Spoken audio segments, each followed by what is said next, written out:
we might as well rock and roll.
Test. Test.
there we go. I was muted. Sorry. Hello, everybody. Welcome to Phoenix ChopShop Racing TV. We're working qualifying right now. I was working on a bunch of settings last second. I had to reformat my computer and got some new overlays at least out of it. I think they look really cool. Let me know if it looks fuzzy, if the quality is kind of fuzzy or blurry. I'm not sure if I got it set to high quality or not. I think I do, but I might need to restart the stream if it's really blurry. Just let me know, please. If one of you guys, I think most of them are driving, or if you could let me know, Sherry, if it's super blurry, I appreciate it. But Payne on top of the leaderboard right now. Oh, thank you, appreciate it for letting me know. Payne's killing it here. He's usually very quick in Xfinity. Told us he wasn't that good at the Cup car, but Phoenix is pretty technical. We'll see if he knock him off. Delgado running our driver cam. The only driver cam right now. Let's see if he'll pick him up here. I need to check it.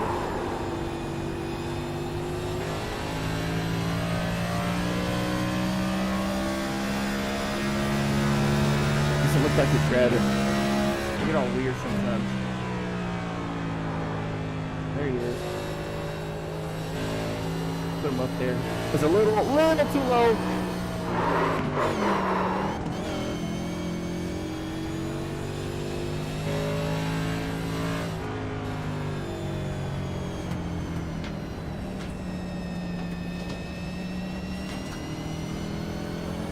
Gotta run it up the wall. It's gonna cut down to the oh, I think he's done. Okay, thought he was gonna take another stab at it.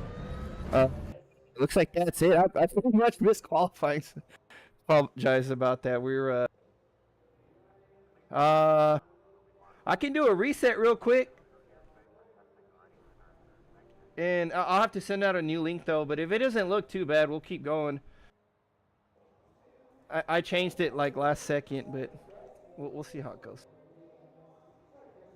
That was pretty quick qualifying. That's it. There's a minute left. Ray Burns says he's on the track. He's just sitting there. I guess he's not gonna turn a lap. Dacuna, Salas, McRae, Burke, Biggert not taking laps. Only well, as you see it now, the top 12. Payne, the top of the leaderboard. Day and not that far off. I mean, that's little slip-ups, getting in the gas sooner, lifting earlier or later in the corner. Tiny differences there. That's the difference there. Striker 2/10 off from there. Payne and Day just finding something these guys don't have or didn't quite get to in qual. But qual and race are two different things. You definitely want to be towards the front, though, and get some clean air. As the ticker winds down here, we got about 10 seconds left.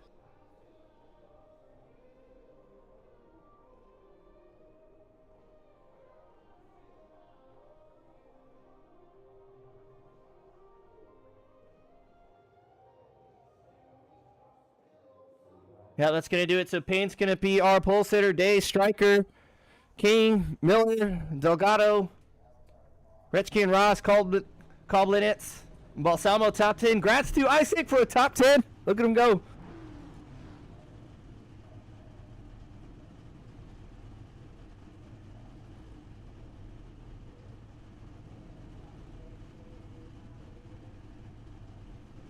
Trying to get a good, there we go. Well, that's a rear view, I think.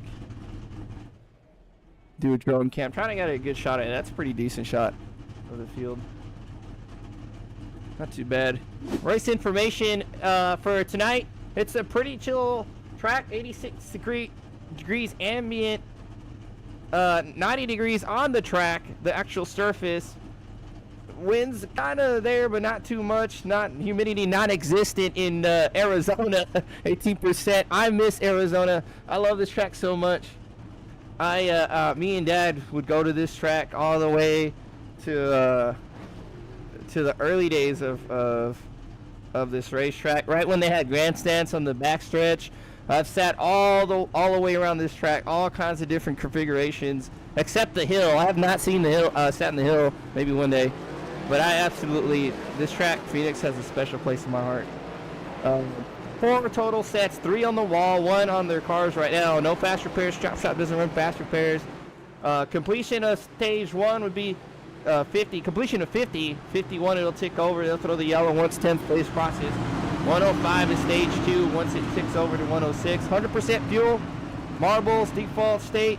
We're pretty late here. We should race into the night ×2 acceleration, as we're going to have a pretty quick start here. Pace car's already off. It's pretty tricky track here. We're going to expect to see a lot of guys cut the dog leg. Got to be careful going down there. You can lose it pretty easy, as Payne's going to lead them onto the green. Sherry wanting a shout out from Jerry. So you're getting put on the spot, Jerry. Gotta get it. Green flag. Striker all over day. There's Payne going all the way to the dog leg already. Make the track as short as possible. That's a nice piece. I like that pink and black Striker's running. They're gonna file out here. Single file pretty quickly. So we see some action, some fighting through the back. Church, a little wall scrape. That's Bigger right behind him. McRae and the Toyota.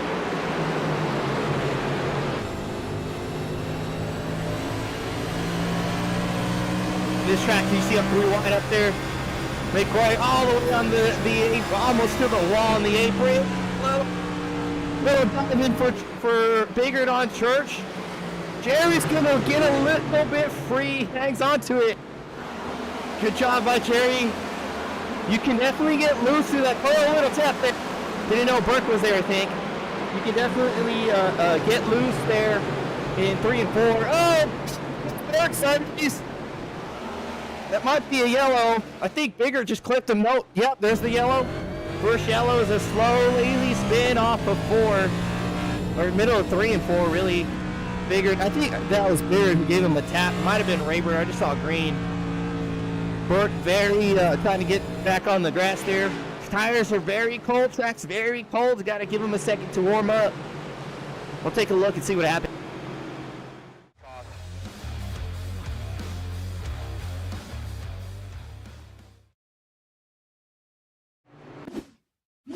Let's see. So there's Burke's sideways. Wow, look at the blur. That was pretty crazy. He really sent it in there. The rear end kicked out. We'll right on board with him.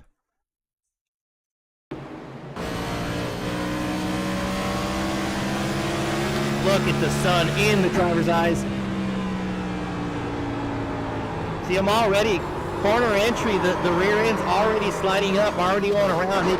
This corner, it's very wide, but you actually got to take it very slow or that'll happen. Burke made it to Glendale or the Phoenix area. This racetrack's in the Glendale of Phoenix. But you see the car when he goes in. We'll back it up. Look one more time. I'm just gonna rewind it. You can hear it start to slide. The second he goes corner entry, really dove in there. Long, lazy slot. Man, I can't quite tell who that was. It was Bigger there. A little tap there on Burke. Very cold track. We're going to race into the night. The tires are going to take a second to heat up. These corners, they're pretty slow corners. They're 3 and 4 is very wide, but like I said, you can't really dive it in there. You're going to just shoot up the track. It's not much banking at Phoenix. It's one of those tracks that really separates the drivers. They'll start to get single file. You have some small battles here and there. I absolutely love that type of racing versus racing like plate tracks where you're just stuck door to door, bumper to bumper. It's just on edge the whole race.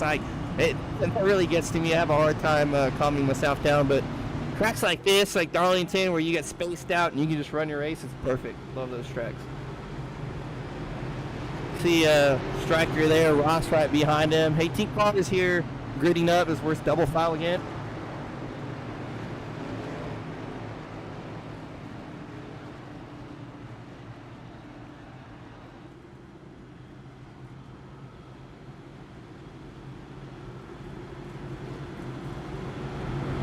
Unlike most tracks, there actually is banking on the front stretch, or not really a front stretch, the dog leg. Before the reconfiguration, this used to be the front stretch right here. That used to be exit of 4. They changed it around. Now this is the back stretch. This long straight here. There used to be grandstands there. The press box would be above it. Now it's, as you can see, RV parking lot.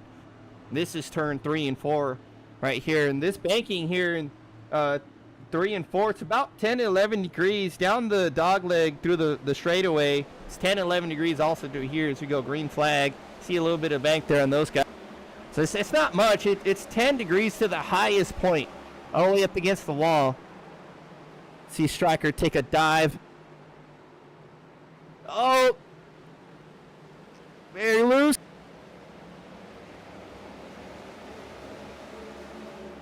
Great save there. I'm trying to find who that was. I thought that was Striker. Could have sworn I saw 88, but that's him. I think that was King. Yeah, that's King. I thought that was Striker. Oh, it's 8. That's why. The number got me. It's 80. King got loose there in the corner. Good save, though. You can absolutely use the apron. Oh! Church gets around. Hard hit to the inside wall. King got some of it. Something happened to Church. It's lots of damage for him. We'll see what happened.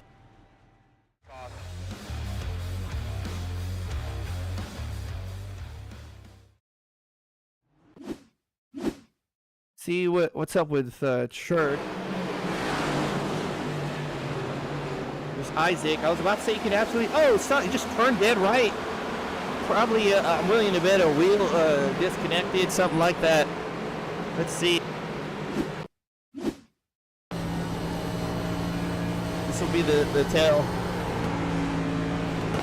Oh, looks like he just got loose. That's pretty odd. Little wobbly off the corner. See him trying to turn it right. Man, that doesn't look as egregious in the cockpit, but if we go back out to the camera angle, it looks like he just shot up the track. Yeah, that's really odd. And then King gets a little bit. Not too bad for King, but Kurt's got a lot of damage there. See where he's at. Down pit road. Whole front end's pushed in. The right side fender's gone. The rear end's pushed in. Good thing about Phoenix, though, you can actually keep going. As long as the engine's fine, I'd keep bracing it. You still be doing fine. Get some damage fixed. Sit in the stages. You know, get as much as you can. Just ride around in the back. Don't go lap down. You get a lot of that fixed. As long as your wheel's straight, keep going. Phoenix is pretty short track. Body work, aerodynamics won't be too much of a factor, I don't think. There's King. Trying to take a front end view. I like the flat back on the metallic pink. Looks okay. Not too bad. Maybe some scuffs in the front end, but nothing too crazy for King. Church. You can even sit there and go a lot down and just right in the back. If as Church, you get as much as you can fix, and then right in the back. Just come back for the stage break. Yeah, the sun, right? I'm so glad I finally got a proper chat here. It's not all janky.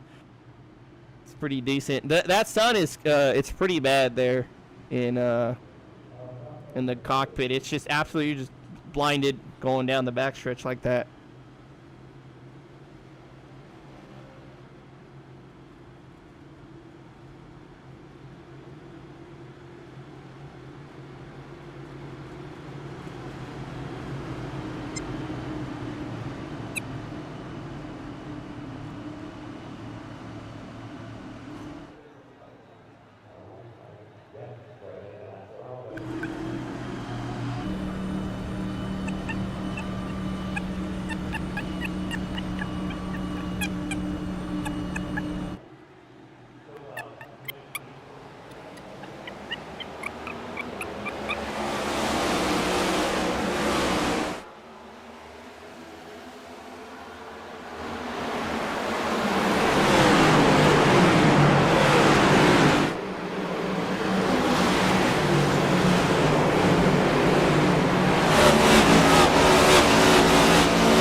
Mic check. There we go. Is that working now? Have I been muted this whole time?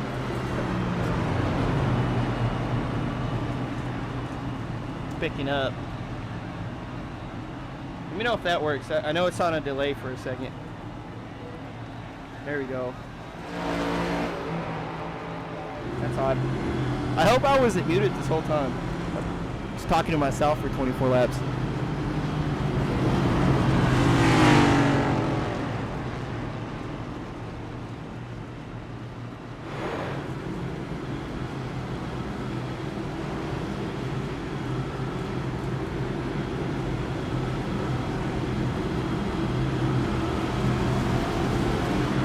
Alright, no worries. Working through the troubles again and starting from scratch. Like I mentioned, I had to format my PC and I basically built everything yesterday, and I was trying to get all the audio right today, and I thought it was good, but I guess one of the defaults, the sources isn't working. But Jerry and Isaac had a problem, and since we're under yellow, I'm going to check really quick. And it looks like they were both trying to, oh, this is under caution. It says he wrecked. I think that it's just they slowed down.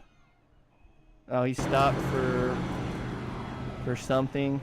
Let me see. So that's a mouse. So this didn't cause the yellow. Jerry got loose going into one.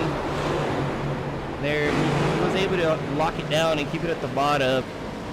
Then Isaac got loose going to the apron. I mentioned earlier, I don't know what to do, but the apron is so aggressive. You see the car bouncing around and it'll kick you around. We saw it with Burke earlier.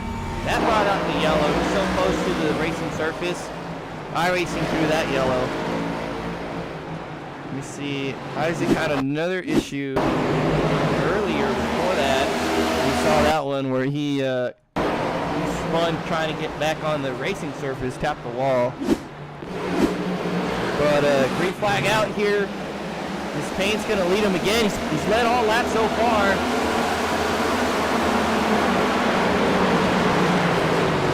But Day Ross battle back here. Delgado and Striker on the outside. Bigger dog leg. Ray a little bit of it. Bigger string. Oh, you got to be careful coming back on the track. Especially if there's guys on your outside. You get such a head of steam. You cut the track so much. Down in the dog leg, you might end up next to someone, so spotter's very important. You gotta pay attention to your spotter. There was Delgado here.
Payne doing a great job leading it off here.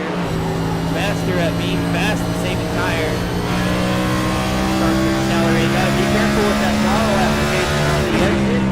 We've seen it throughout this race already where they'll get very free in the corners. You can't send it in there, especially in 3 and 4. It is very wide, but try to drive it in hard. It's going to shoot up way up the track. The surface is so flat. About 10 to 11 degrees through the front stretch. 9 to 11 degrees through 1 and 2.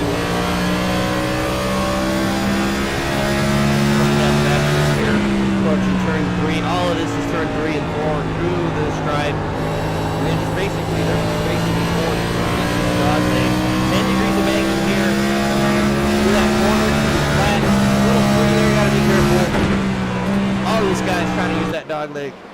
make the track shorter, gain some position. Isaac with another issue. Oh, backwards on the track. Ross almost about murdered him. Isaac did a quick reset as quick as he could, make sure nobody hit him. Wow. Let's take a look again. Isaac just having a hard time with Phoenix. Phoenix is very foot dependent. You can't jam it on there. You're going to go around. Very, very technical track, very tricky track, this racetrack. We'll see what happens with him.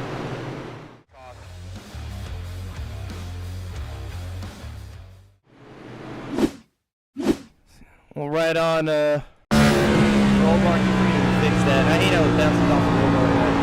It's already free there for entry. Slow spin, locks it down. Oh, it slams it into the pit wall. There's the hood. I didn't even see the hood. Take another look at it. Man, I would have just held the brake there and just went straight.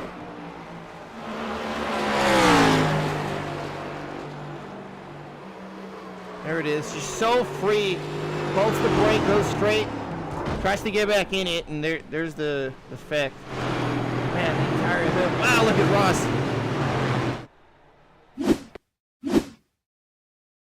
Take one more look again. Ross is going in.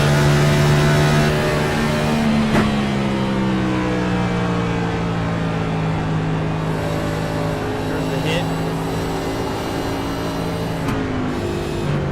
Good avoidance there. This corner's a little bit wide. I'll back it up a little bit more, especially if you're on the flat panel. Can't quite see it until it's almost too late. Day with great avoidance as well. Robert Church, your lucky dog, going around. He's got some of that damage fixed. Fenders back on it. The bumper's a bit pulled out. Hope he can get going again. Still a little bit of a front end, but it's a lot better than it was earlier. I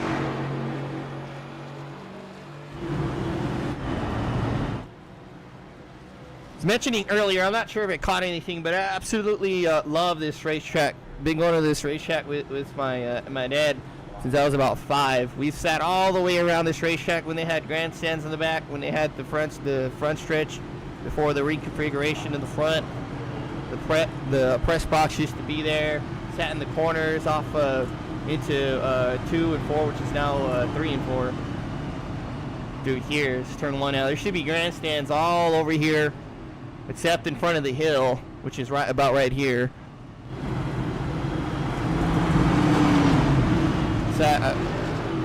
We've sat all the way around. This racetrack has a special place in my heart. I love this racetrack. This track actually opened way back 1964. It was built, and it was built for Indy cars. Indy cars used to run here every year, way back when. It used to be called Champ Car. Before the split or during the split, and then you had IRL and Champ Car, and then they merged again, which is the IndyCar League. But IndyCar used to run here. They did one more race, a couple, I think like 2016, 17, something like that. They came back one time. But then Cup Car picked it up here, and it just it kind of switched out. But absolutely love this track. It has a definite special place in my heart. I will always love Phoenix. I love Arizona, and just the Southwest in general. The desert's my home. So we see the pace car come off. Payne's going to lead them off. They're still way back there. I keep forgetting they're down the back stretch here. There's Church falling in line. He's going to be on the inside, being the lucky dog. Still a lap down, I think now. Just right around, waiting for the stage break. See him approach the right side of the screen. There they are, side by side. Payne's going to take him to another restart. See the flag right at the bottom. Green flag's out.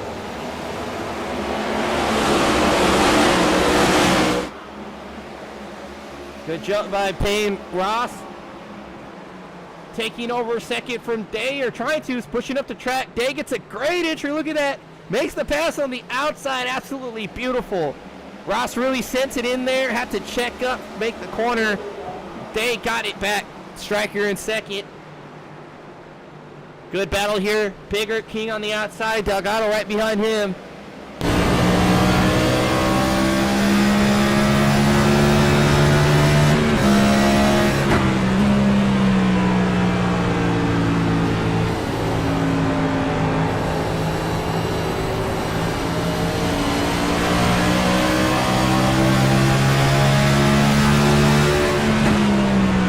Delgado.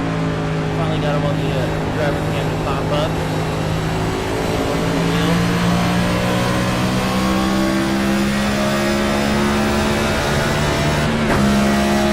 King running the other driver cam.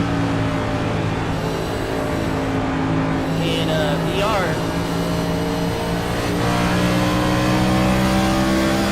What up? We're on the way to get the VR.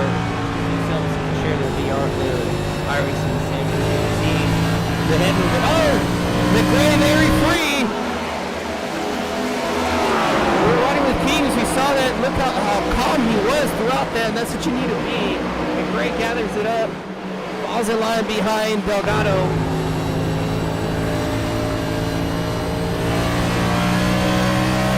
Gas back up. He's moving. A little blink there, not too bad. Riding behind Miller. Just like I mentioned earlier, this track tends to spread out, and you just have a couple battles here and there throughout the racetrack. Payne and Day. Payne pulling away from Day, Ross, Striker, top 4 here, 5. There's bigger little packs here, everybody getting spread out. Phoenix is at one of those kinds of tracks, but it's more like tire race come there and play that much here. Drivers, and the track is so cold, so cool. It's going to be very free though. It's hard to get the tires up to temp where they should be. You see the sun start to set more.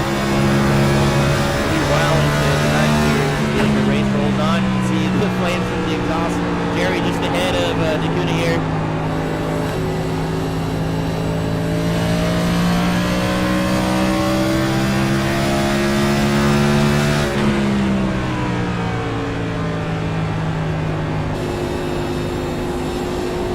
Approaching our first stage break, 45.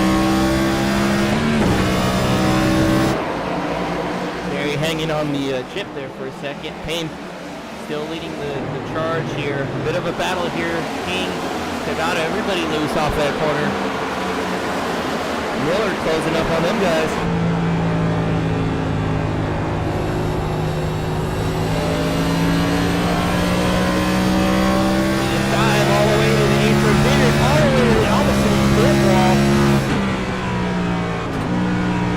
Goes green on the third stage. You try that. Definitely got to be cognizant of who's next in pit. I've definitely seen guys try and cut that down. They absolutely run into people after the pit road. It exits right after the start finish line there. Most people tend to come across pit exit if they go that low. Keep in mind about.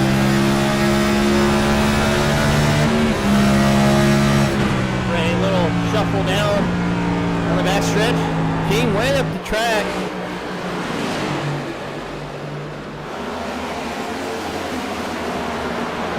A wall tap there for Miller and Delgado, I think. Burke having a hard time with the handling here from his car, his Ford Mustang. Usually a front runner, but like I mentioned, Phoenix is a very technical track. Pretty difficult track. Got to really baby those corners, especially at night. Payne not having a problem though. He's got about almost a 7 tenths ahead of Day. Nice wide shot here.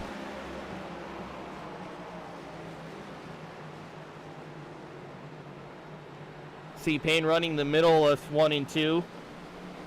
Ross more to the bottom of 1 and 2. Gained a lot of ground there on Payne.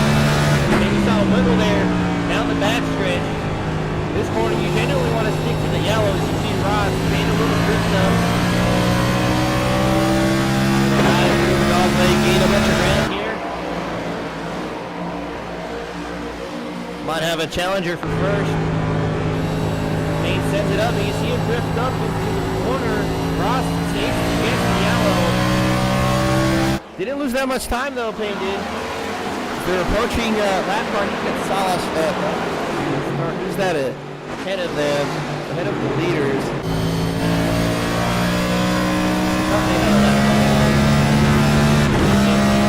Maybe a bunch around that lap. Look at how far it got. Ross now. Oh, that is the lap car. That's the 52 of, I think that's Covenant.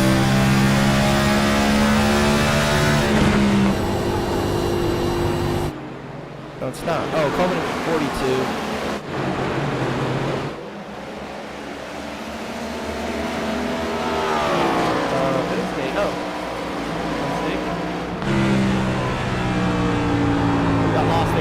Day drifting up the track. He really sent it in there hard, you know. The racetrack being 1 or 2 on the ground there. Payne is just so methodical, so calm. Might have a little slide up, but nothing too crazy. See him work the wheel there. Now starting to pull away from Day. Approaching, Striker just ahead of him. Striker running the National Guard. That's a nice patriotic paint. And that's going to be the stage there. Payne winning stage number 1. Day, Ross, Striker, bigger top 5. Church, absolutely a ton of laps down there. Just getting all the damage fixed. Balsamo looks like he's called it. Salas didn't start the race here. Fortunately had an issue. But pit stops are going to be key. Pit road is also a pretty tricky entry under green. See Payne come down here. So you got to check up going into 3. It's so tight. Oh, fakes out, stays out. Everybody else coming in. Biggert stays out. Miller, that's Miller in the back behind Biggert. All these guys stay out, trying something different. See if they can make it. Somebody else stayed out. Burke, and that's Church on his outside. Church gonna get another lucky dog. Some fakers, see if their strategy works out.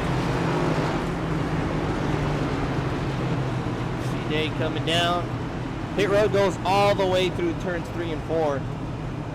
There's the exit, just out of 4.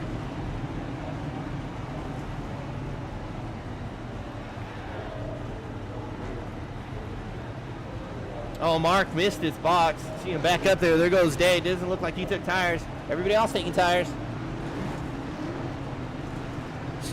King's going to get second spot out of pit road. There's Ross, Mark, Delgado, Gray. These guys fouling out now. Calvinet's now. The Kuna and Rayburn just exiting. Striker doesn't. I didn't see Striker stop. I thought he came in. Rewind real fast. Oh, looks like he just came through. He saw those guys fake it last second. Let's see. Oh, he's pretty much committed. I think Ross blocked his view of Payne right when Payne shot out. And he just drove through the whole pit.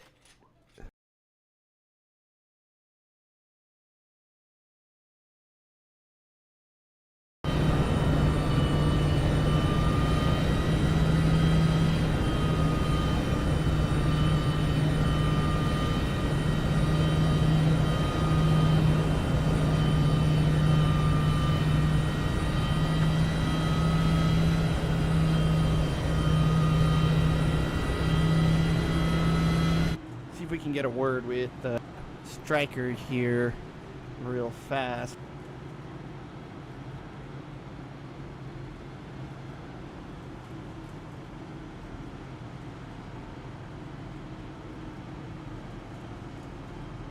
Striker running the number 88. Striker, you got me? Hey Striker, the track's cooling off. We're going into the nighttime. Saw you drive through the pits, maybe anticipating what Payne and then guys did. The car's looking pretty free for everybody. His tires not too worn, I'm thinking.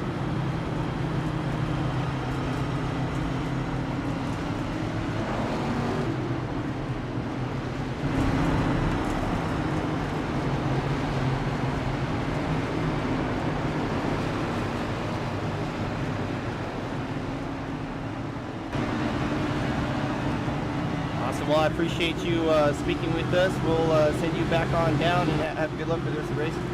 Thank you.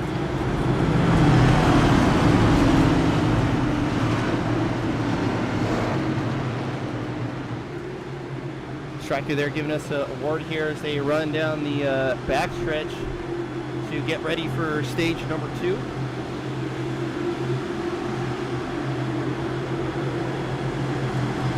Top 4, first 2 rows, not taking tire, not pitting. We'll see how it works out for them. The guys behind them, except for Dave, Ready, green, green, green, green. tires, green flags out, Hank gets a great jump again.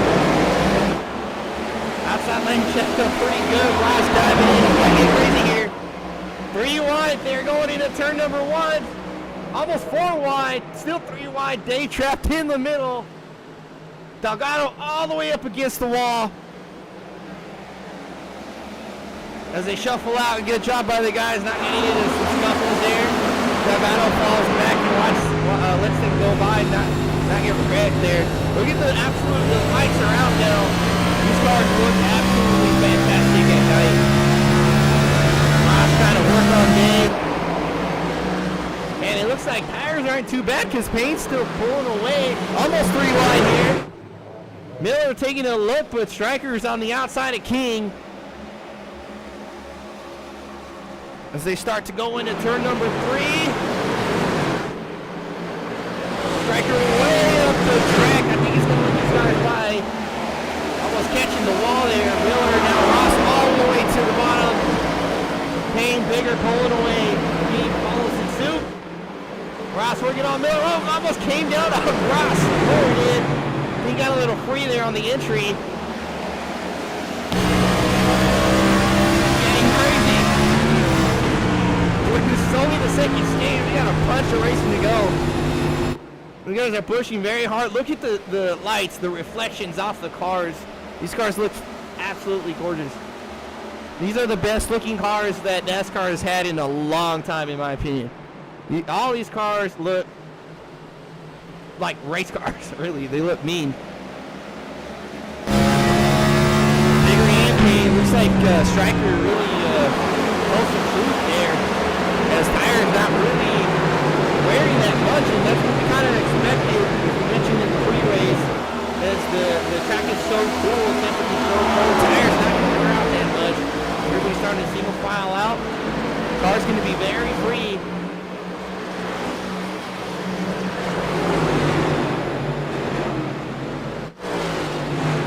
Culver back here with Colbinitz and DeJuna, Rayburn. Whoa, Jerry very free. He's going to loop it around on the back stretch. Watch out for DeJuna. Dives low, no caution. I would have threw that, I think. Jerry's just having a hard time. Try to guess it up, gets the wall in. A little damage to the right front, but he'll be all right the next stage. We'll let him catch back up. Coming at 105. Back it up real quick.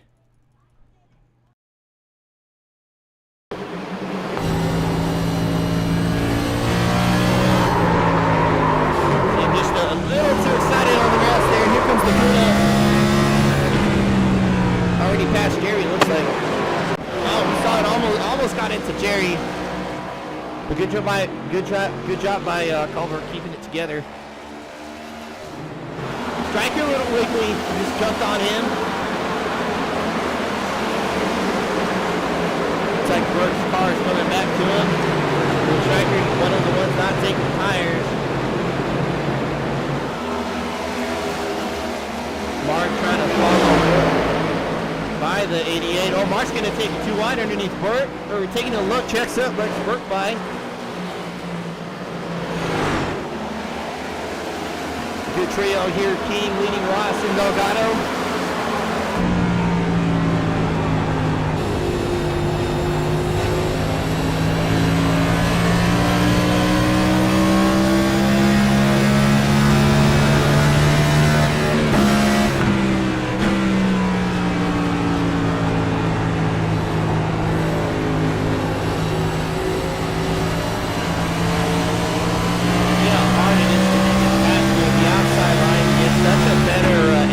Corner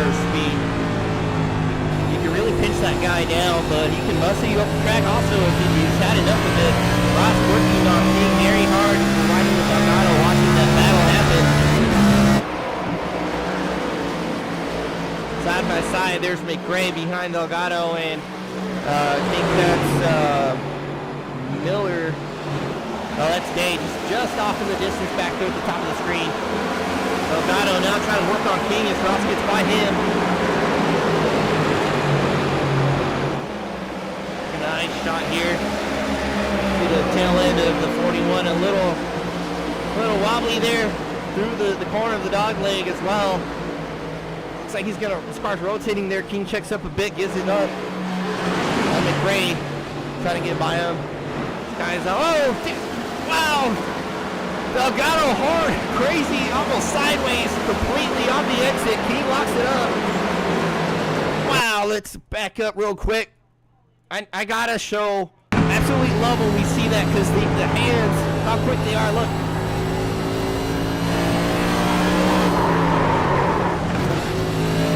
And good awareness by King and McRae. He stomped on the brake. But I'll say it time and time again, you see Delgado there, work the wheel, not keep it in one direction, because he knows it's gonna hook. You want to turn it all the way to one side, it's gonna hook, you're gonna fly off in that direction, usually up towards the wall. McRae, Delgado working the wheel to keep the car straight. Pushing hard on exit, hangs onto it. Great save. Striker back here, Richkin. Striker not taking tires, trying to save us it towards the end maybe, but Payne and Bigger, who didn't take tires, completely pulling away. There's Ross. I think he started to close up though.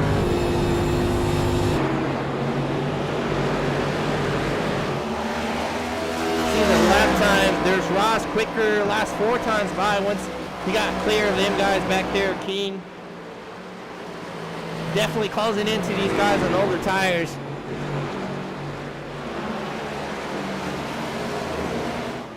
Nice wide view here. There's Church in pit road. Gonna work on the car some more, or get some fuel. Just do what he needs to do. McRae, Delgado, these guys pretty spaced out. Burke on Day, King. Everybody pretty much spread out now with all the different strategies. Culver, I think, exiting pit road, or he was cutting the dog leg. Or no, he was at the bottom of 3 and 4, apologize. Look how Dante got very quick.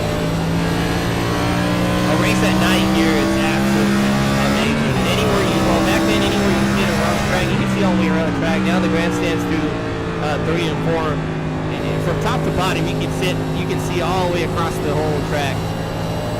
There's the grandstands. Absolutely love this track. No matter where you sit, you can see the whole entirety of the racetrack. Oh, he got with Payne! I think that's Andrew Payne with Jerry. I think Payne having a problem on the exit. There's a caution. How are you doing there, bud? He was riding with Jerry. He just saw Payne's front right fender get into him. Wow, we'll take a look. Unfortunate for Payne, but he hangs on to it. Doesn't look like he got a lot of damage out of it. He's just going to have some work to do. We'll see what happened.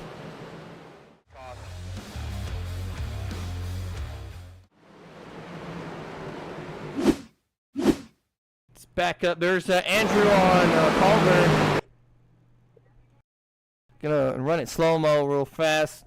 Culver on the middle of the racetrack, not changing lane. Andrew's drifting up. Looks like the tail end's a little free.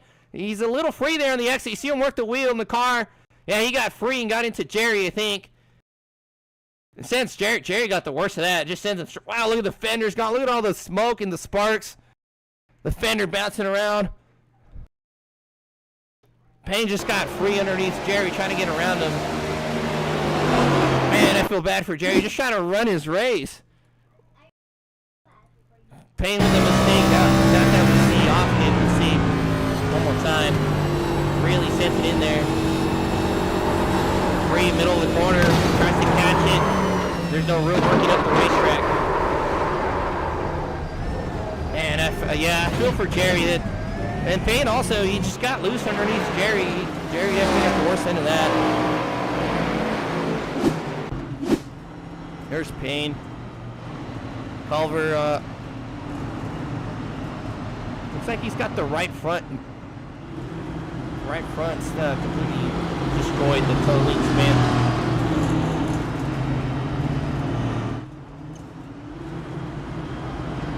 Yeah, I know how Jerry feels. I always seem to be in that spot where I just get into a wreck. No matter where I'm on the racetrack, I seem to get into somebody's business. But man, just unfortunate. Look, the right front tire's just hopefully not too bad. They should maybe a minute or so of repair. I tried to get it all fixed and get the lucky dog on the stage brake. But yeah, that toe link's gone. That tire's just stuck in that direction, and it's also wearing, man, hard, no brakes, hard to stop. Just gonna have to back it up here and straighten it out a bit. But yeah, Culver just running his line. And Payne just got loose underneath him. But we'll throw a quick caution here. I'm going to take a vocal break, get some liquids, as Jason would say. Have a rehydrate. There you go. We'll be right back in just a bit for the restart.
Back here as we're getting ready for the restart. Bigger inherits the lead. Ross on the outside, who was catching the first and second position. Let's see if those tires on the inside of the 19 will hold up.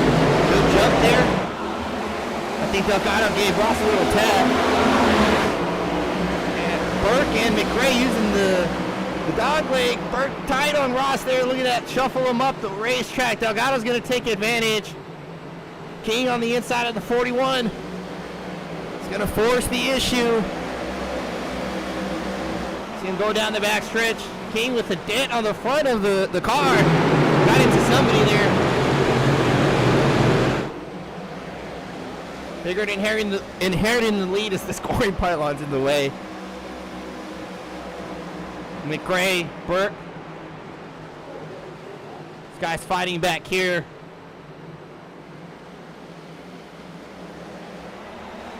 Him coming down the back stretch.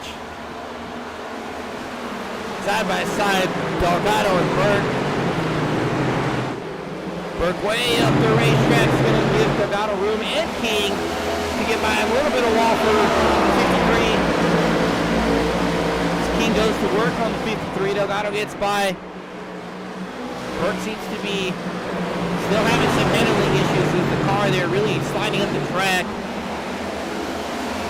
Ross having some work to do, starting on the outside row. Not a good restart for Ross there, but he's going to try to work his way back up. He's Striker now on top of Payne. Payne trying to work his way back up. Oh, King! Good save, Bob. Nobody hit him. Wow! King was sideways. I thought the whole field was going to wreck there. I need to back that up. Wow! Hold on, let's take a zoomed in look. I think he just broke loose here. Right here, look at the tail end sliding out. He's completely sideways, bounces off Ross, and they should have wrecked their Payne dodging king. He locks it up and the car just goes straight. Whoa.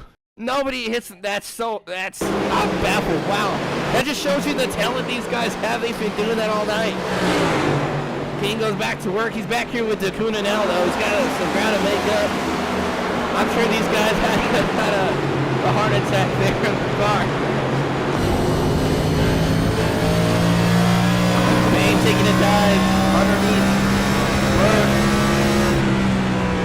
There's him pretty easily, too. Delgado right behind Payne. Oh, Delgado into the wall. I think he really sent it. Let's back it up here. Trying to get on the outside of Payne. Oh, we got broke free there, corner entry. Saved it, but ran out of racetrack. Got some right side damage, pretty pancaked. Lots of contact with the wall, but still moving forward. As long as the wheel's straight, you're good. Culver, unfortunately, on pit road with the right front destroyed. That's a lot of damage there. It's McRae starting to encroach on Nathan Biggert. Two Toyotas battling it out. And a Chevy back there, Payne. You're on work the throttle. I thought he was out of grip for a second, but he's grabbing on the throttle. Or my audio's cutting out, one of those things. He's closing in to first and second. Toyota's leading the Mustang. He used to drive Chevy for the longest time. That's why I said Chevy. He switched over to the Premier manufacturer. Riding there in third. Burke under fire by day. Striker, we just skipped over Mark. Mark running in sixth, doing a great job. Mark usually does. He's here downshift fourth.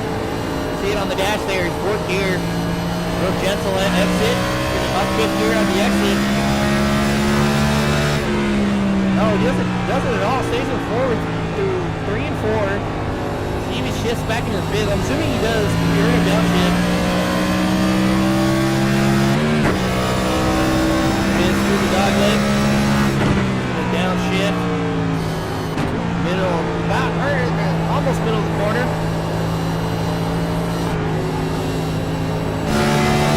It's like Biggert also downshifting. We'll get one day. His luck will turn around and has to. Yeah, it's man, I feel for Jerry. We're just hanging out, riding the race, trying to get to the end, to the stage break. Get the car fixed up, and just his luck. I feel it. Payne's caught up with Gray loose on the exit. Payne's right all over him. He's gonna take a look in. Look at McRae making it tight. But Payne's just, I think it's the tires. Just completely clears McRae. Back on point. See if Payne is downshifting. Doesn't look like he is. See it work the wheel there. See the hand. Oh, wiggle through the corner.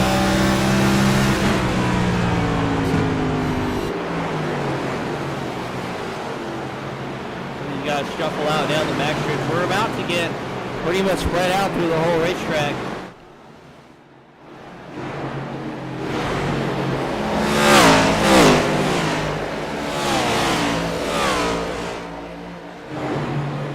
Top 3 here as Payne takes the lead over from Nathan Biggert. Take a look at it real fast. He gets underneath Biggert here in turn 1. Biggert real wide and uses the dog leg. Look how pretty much gets way by Biggert.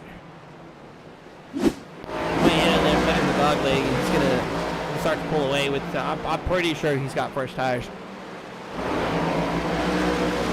Ross now closing up there on Burke. Battle for 7th. Ross having a hard time there on the restarting. Kind of stuck in the middle of the pack now.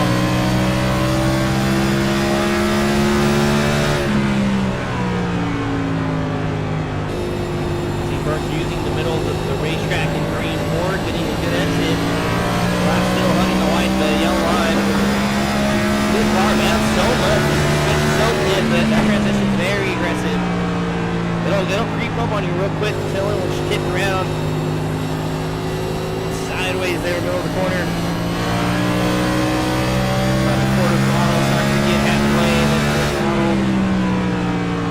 Miller had a problem.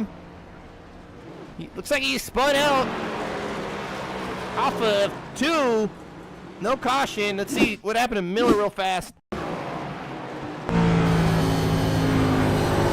Oh, he got loose corner entry. And it's just a slow, lazy slide there. Send it in there. Yeah, he didn't really send it in there that hard. It's just the car broke free on him. Just very, very slowly the rear end loses grip. This is a slow, lazy slide there. No yellow for Miller, fortunately. But not a lap down. Stage break coming up at 105. Payne on point to get another win, but side by side for a second, I thought I was saw side by side. Oh, this Culver back on the track. That's what I saw. Very couple laps down, I think. 17 more than a couple. Just trying to. That's a long pace here. Trying to get some more time on the racetrack there. Fortunate for Jerry. He was drifting. He's just making it look good. Miller, I think, had another issue there. He's on the inside. Very slow. Having a hard time. Miller had a great finishing position a couple weeks ago. Having a hard time. Let's back it up again. Oh, I think he bounced off of the wall. Let's see.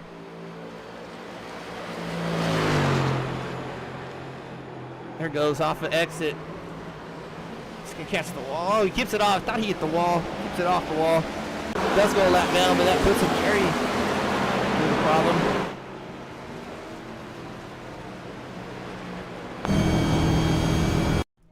Guy's having all kinds of issues. Saw him real slow. Same issue with Miller, like Miller. That exit got him. Oh, he killed the inside wall though. Take it back down. Coming back live, Payne, 2.5 seconds. Day all over McRae, shooting way wide.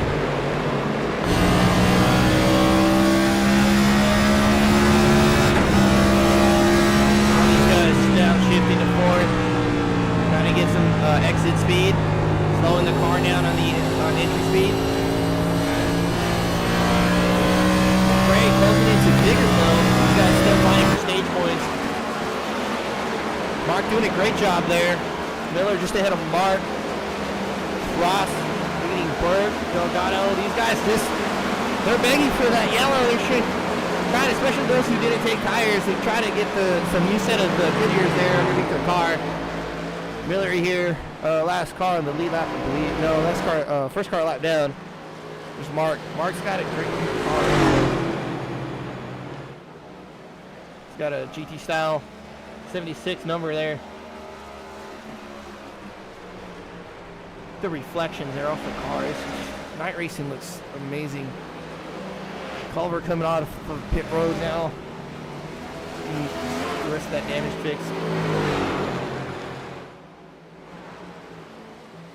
Day still trying to work on McRae. Trying to get 3rd spot. Look at the run. Had a bit of a run there. Maybe have to lift a bit. Still like that middle 2, 3, and 4 there. I think it's this angle of the attack there on that corner instead of the track bit.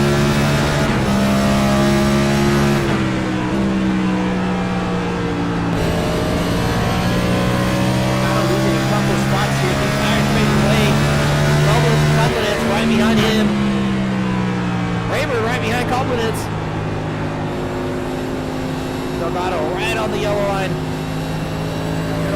Handful of laps to go. 5 to go here for stage number 2. We can re-rack them in the reset button. Being back here, watching that battle. Rayburn hit it. Oh, 3 off the 4. Having a bit of a hard time at Phoenix.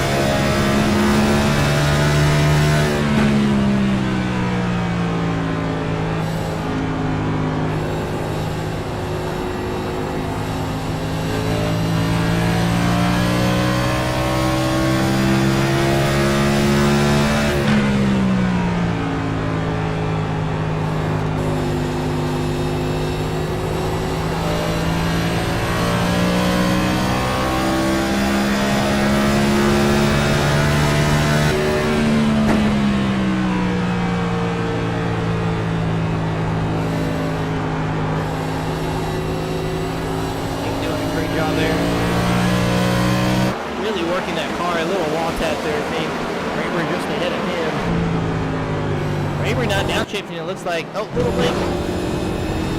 Retaining fit. We're approaching the end of the stage.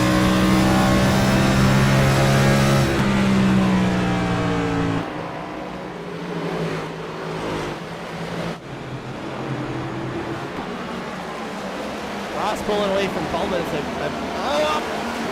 thought Ross was about to cut across Miller's nose and spin himself. That was very close.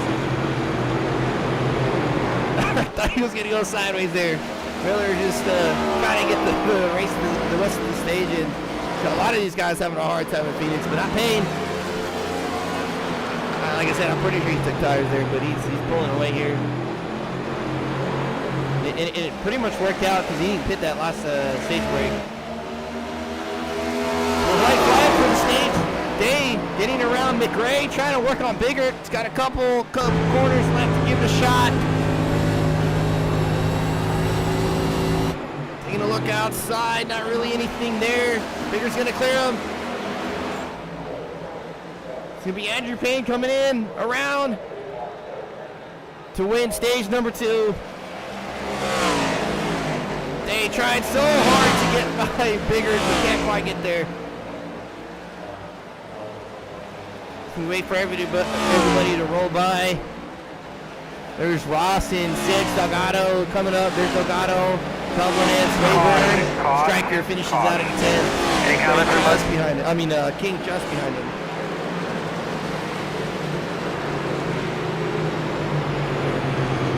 Good win. Back-to-back stage wins for Payne.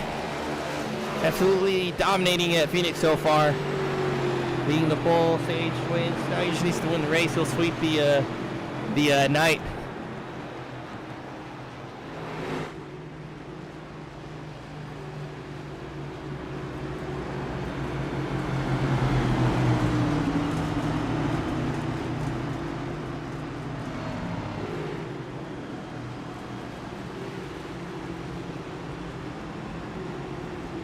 See everybody starting to come down pit road.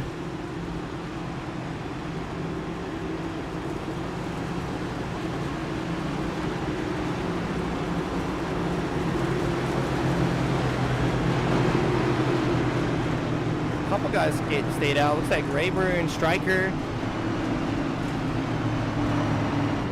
I don't know if they missed the pit entrance. I'm assuming they're going to come by in. There's Mark and Miller. Going to be your wave around. Miller only a lap down there. It's going to put him back on the lead lap. Payne, fuel only. There's Day taking tires. Biggert's going to win the race off pit road. Day right behind him. McRae behind him. King and Delgado, the rest of these guys. Still on pit road, coming out just now. The Striker, Mark, Rayburn in the middle of them. Looks like they missed the pit entry, maybe a little confusion. They might go a lap down though. The leader's right next to him. No, oh, I'm confused. They went around in front of the leader. They're gonna go to the rear end of the field.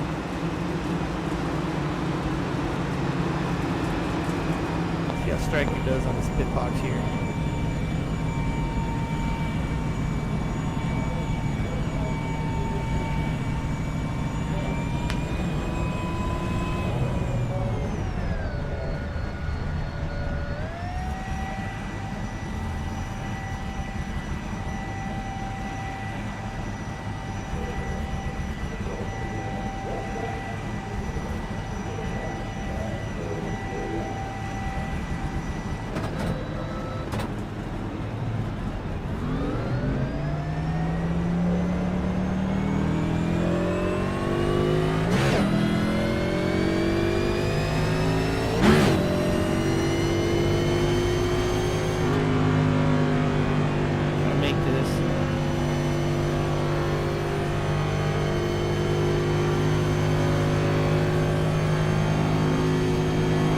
a little bigger for the driver. It's super tiny.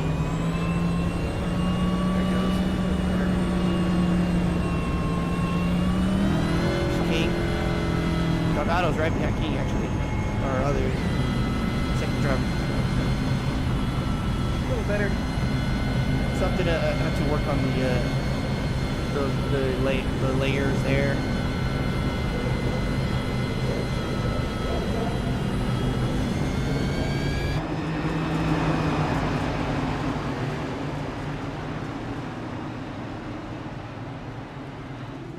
So we're getting ready for the last stage. See if we go green all the way. Green flag pit stops are going to be a must there if we do.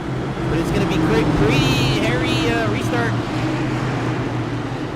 Everybody else got new tires except for Payne, who didn't pit that too long ago, considering the tires don't wear out that bad from what we heard from Stryker. What I hear from the driver chatter, it's not too bad. We'll see how it shapes up for Andrew Payne here. Just gas and go. Everybody else catching up with me. Wrong cover bird. Green flag. Flags out. Good jump by the 93 and immediately goes. Bigger's falling asleep on the start there. Or Payne's just that quick. Starts a single file out. Burt way up the racetrack. So is King. Way back there on the wall. I think Mark got some wall back there.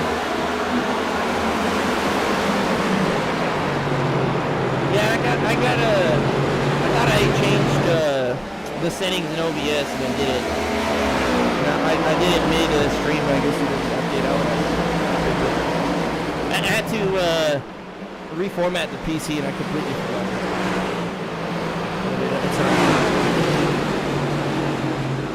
It's the old days again. Everybody get a single foul out pretty quick. Miller now back on the lead lap. Going by Stryker there. Trying to get some spots back here. He's got a favor right now.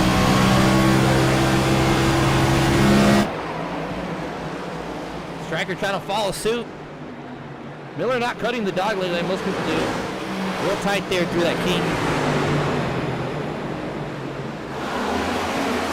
Fingered all over Payne's bumper though. I know they got fresher tires and see how it works out for them. Maybe they can get by Payne and completely just start to pull away. It might not work out for the 93.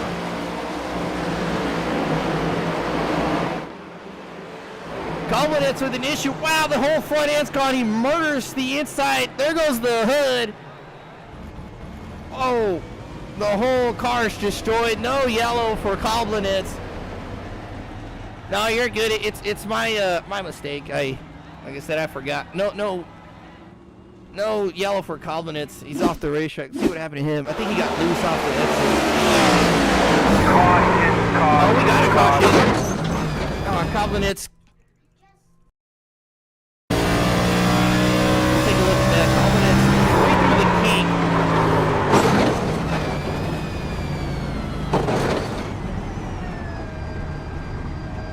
Yeah, just murders the inside wall. Let's see what happened to these guys. Delgado having a problem. This is what brought out the caution. Oh, I think he came across Burke's nose.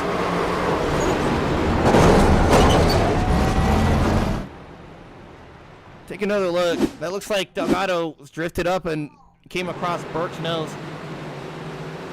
This would be a good view here. Yeah, completely just across Burke's nose. Not clear. I think Miller hit the... Oh, he locked it down. Lets the brake go, spins it around. That's a great save by Miller. This is a lot of understanding what your car is doing right here by Miller.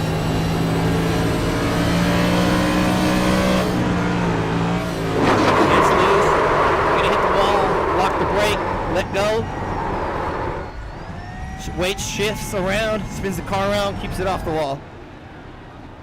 That's a lot of experience right there. Miller understanding the weight of the car, weight shifts, understanding what his car's going to do to keep it off the wall. A lot of people would have just slid into the wall head on. Yeah, that hit by Koblenitz was pretty hard. The whole front of the car is destroyed. He's sitting in pit road right now. There's just fender's gone, hood's gone. It's he might be there for a minute. Delgado with some front end damage. It's a little crinkled there in the right front fender.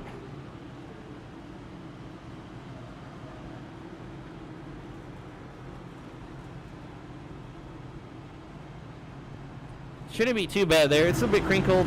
Just get some of it fixed. I want to go a lap down for that though. It did body work. The aerodynamics not too important at Phoenix. As long as your car's not completely tore up, but a little bit of damage like that shouldn't hurt.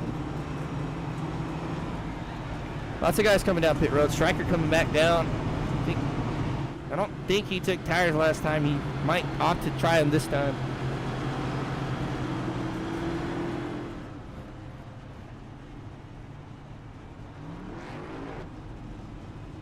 Nope, just topping off. Miller as well. Raber and Delgado will be there for a little bit. There's the right front rocker box all bent out of shape, right side of the door. Scuffed up, fender's a bit scuffed up. Yeah, right side of good amount of damage, but nothing to fret about. It'll be okay. Bigger took over the lead from Payne throughout that melee. Let's go back in and watch it. So he got underneath Andrew Payne, utilizing the dog leg. We mentioned earlier, cutting that corner will effectively make the track shorter the way up the track. He goes down all the way to the pit wall, gets to the inside of Payne, almost completely ahead of him. Hard brake. It's a shallow entry. Bigger skating has fresher tires there. Gets a better corner, and there's the caution. Just ahead of Andrew Payne. Yeah, it's hard to keep track with. I should start writing it down, I think, huh? Have a notepad like, hey, number 88 pitted, took 4 tires. Hard to keep track of who did what. I wish the overlays would tell me who took tires. It tells me who pitted or how many times they pitted, but it doesn't say if they took tires or not. But Striker with just a gas and go there last time by. Is Biggert's gonna lead us down onto the restart. Payne is outside, Day inside of McRae, and the number 1 outside. Side by side here, rolling down the back stretch. Off into turn 3. See him roll out through the middle of the corner. Green flag. Green flag's out. Good jump by Biggert.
Absolutely love the engine sounds of this car. Especially great shot down the backstretch. Love it. Payne falling back there on the older tires, falling to 5th right now. Still holding up pretty good there, riding behind King Biggert. Under fire by Day. Jason Day. Gets on it a little earlier, middle of the corner.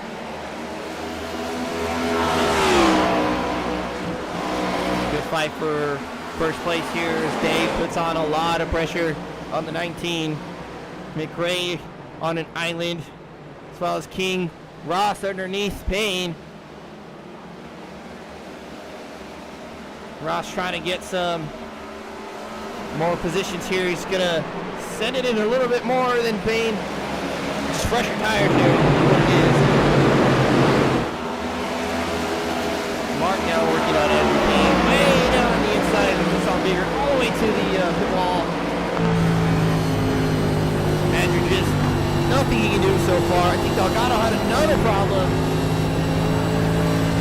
Nope.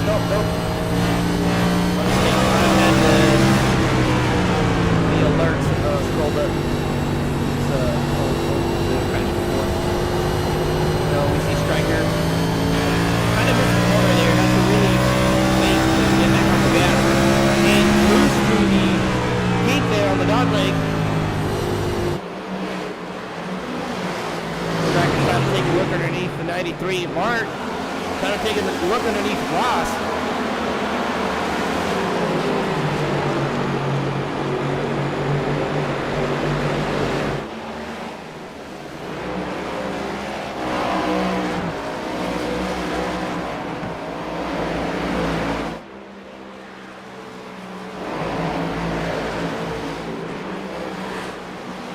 Payne's way up against the wall, heading Stryker by, understands that he's much quicker. That car just not responding to input. These guys start to spread out. This is shaping up to be a long green flag run to the end. Lots of mental fatigue. Mistakes might come into play. It's been a long night here. Lots of action going on. The long runs are what get you though. You start to get mental fatigue, start to kind of fade away, make tiny mistakes there, slide the car. Things start to add up, so he tap the wall there. Trying to work on McRae just ahead of him. See Day there. Around for a second. Still trying to attack Bigger in first place. Toyota leading Chevy, leading Toyota. 1, 2, 3, King Chevy, and then John Ross back there in the right side of the screen, your first 4 in the top 5.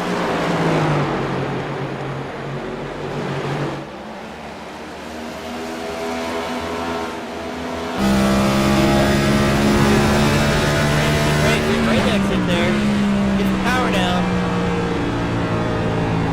See King drift up the track, that's going to cost him a lot of time, really trying to push that corner. As we mentioned earlier, they're going to be real patient on the corner entries. Can't really send it in too hard. You just go straight up the track. There's not much banking at this racetrack.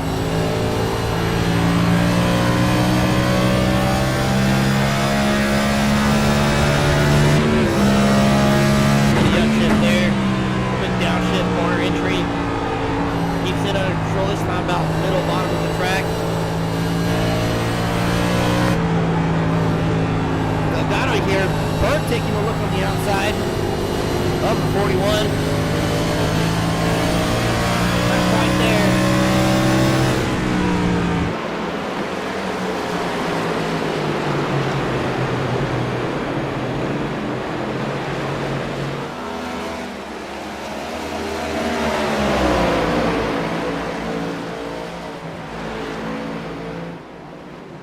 Trying to get a good overhead view shot.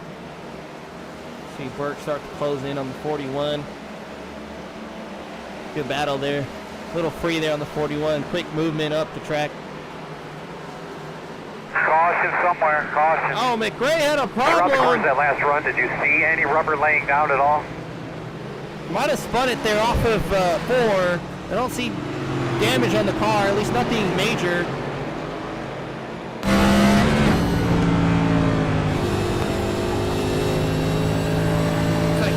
control of this car. I think he just looped it around. Let's see what happened.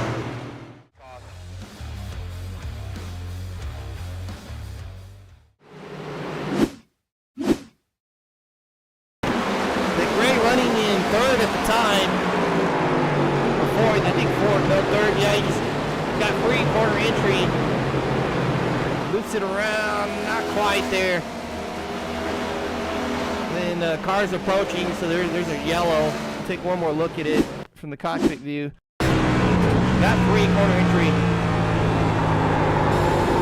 tail end immediately starts to go, just again a slow lazy slid. But good job keeping it off the wall there from McRae. Payne, big break for Payne. Coming down, he's definitely going to take some tires. Miller right behind him. Burke, McRae, of course, coming in after that slide. Rayward, a bunch of guys coming in.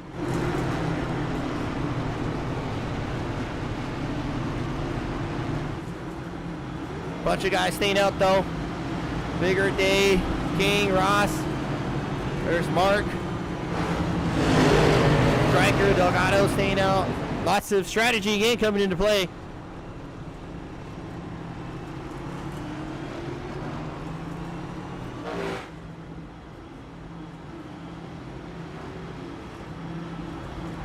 I hope the new overlays look really good. I like them better than the other ones. I think they transition a lot smoother than the last one I had. I'm kind of glad I found that on I think it was on Etsy. I found it for $5 an overlay pack. And I'm like, sure, I'll try it. I think it looks really good.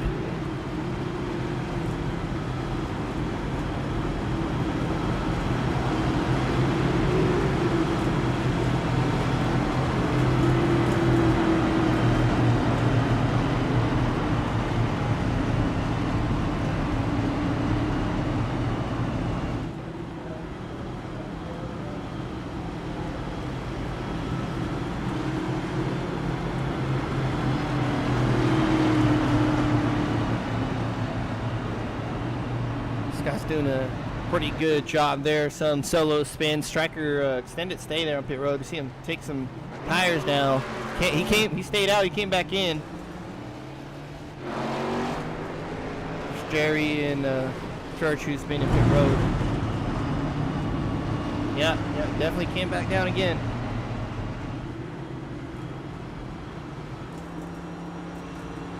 Jerry just trying to get the race in. At least the car, well, the right side looks pretty beat up, but it's not that bad. There's one thing I can say, at least there's no quit for Jerry. Good on the racetrack. Car looks pretty good. Right side's a little beat up, but it's not too bad. Rocker box is all wiggly. Start to double file here. Should be 1 to green, I believe. There we go, 1 to green. Bigger's going to take the inside. Day outside, King inside. We'll start to file in.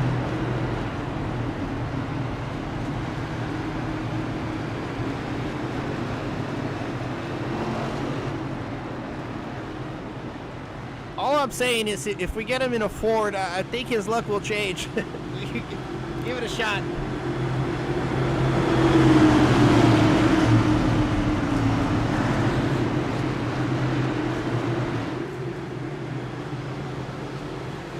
Just want to throw a quick shout out to the internet for not dropping so far, or stuttering or none of that. It might be due to the really poor quality, but at least it's not giving it. Bigger, gonna lead him off here. Ross a little bit of a gap there, about a car length. Green flag. See, he's gonna try to jump it. Doesn't quite. Maybe just a gap there. Bigger, good jump. All the way, all these guys, King, Delgado, a little bit of dog leg there. But look at the corner entry. Day really sent it in there. He's going to drift it up. Thought he was going to get a good rotation there. But drifts up the racetrack. A bit of a log jam right behind Burke. Those guys with some fresh tires behind him. There's Mark. Burke way up the track. Payne's going to clear him easily. Side-by-side tracker above Delgado.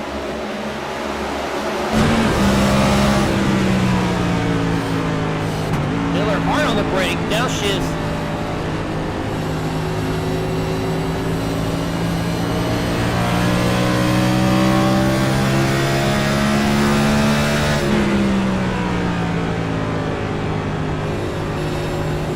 Got away up the track, haven't really overfilled that corner thing. Can keep it off the wall, but under fire by Miller now. Behind them. Oh, man, break loose. Oh, he's gonna lose it. No, he keeps it straight. Mark wreck though.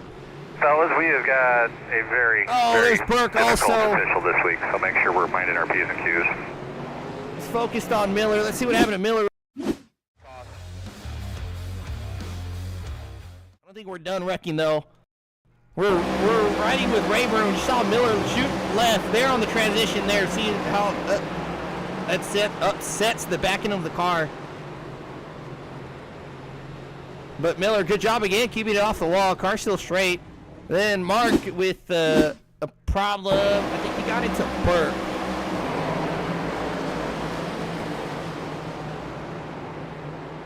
Oh, he just got into the left rear Burke. You see the fronts lock up.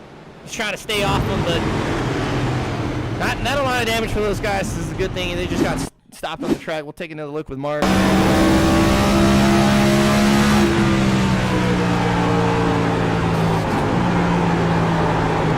think that was netcode.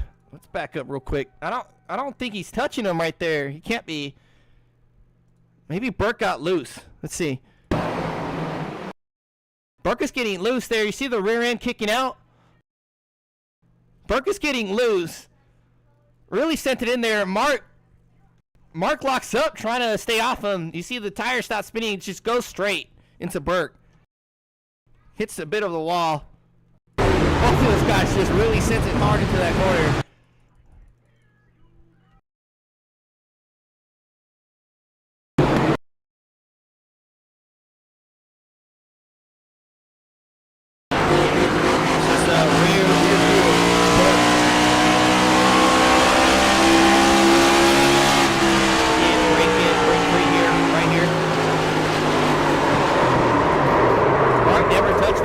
Started breaking loose. I don't think Burke hit the wall either.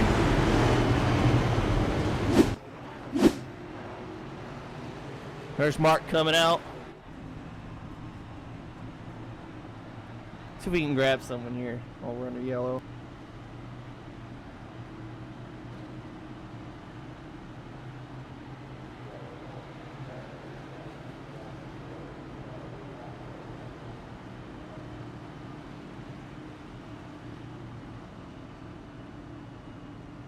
We have Jason Day here in the 52. Day riding in second spot. You got us, Jay? Yeah, I got you. Hey, talk to us about Phoenix. We don't run at night for a lot of these tracks. Definitely a different challenge, and Phoenix is pretty tricky. How's the car running for you right now? Car's actually really good. I'm quite happy with the way it's working. Just the only problem is I should have pitted on the caution before the last to get myself enough fuel to go the rest of the way, and now I'm short. So Nate and I are both on the same strategy, and going to pray for another little later caution to get us back. Right now we're kind of sitting ducks right now for the way the cautions are rolled out if we go green. I don't think we're done with the yellows personally, but gonna need a little help from the rest of the guys. Tell me about the transition from afternoon to night. Was it a pretty major change? No, not really. The car's been handling pretty much the same. A little bit tighter, tightened up just a little bit, so it got a little more control, but not too bad at all. Awesome. I'm glad the car's doing great underneath you. We'll keep rooting for you during the race, and the rest of the guys have good luck. Thank you, sir. Day giving us a little bit of an insight there with him and Bigger. It looks like with a bit of a fuel problem, but like I told him, I don't think we're done wrecking here, so they might have some more help from the guys behind him. We go double file. Ross away from the second place car. Good cap there. There he goes, starts to close it up. We'll see Bigger. He's gonna lead him off to the restart again.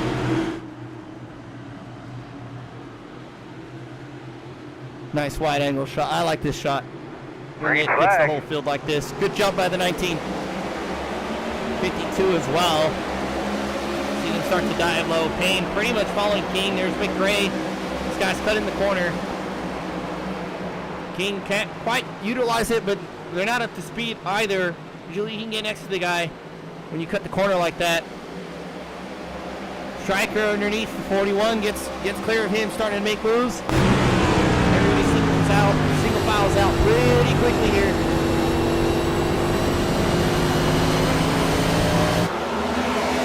Oh, Delgado, hard hit on the wall. Mark's Raver's loose, it's gonna kill the wall. Oh, hard hit. Mike, no steering across the track. That's gonna be a yellow. Again, hard hit. Oh man. Wow, that wasn't a yellow. Wow. Let's see. Mark moves on the transition. Destroys the front end. No steering for Mark. I think that was, I'm sorry, this is Rayburn, not Mark. This is Brian Rayburn. Mark just flew by him, I think. More quick look at it.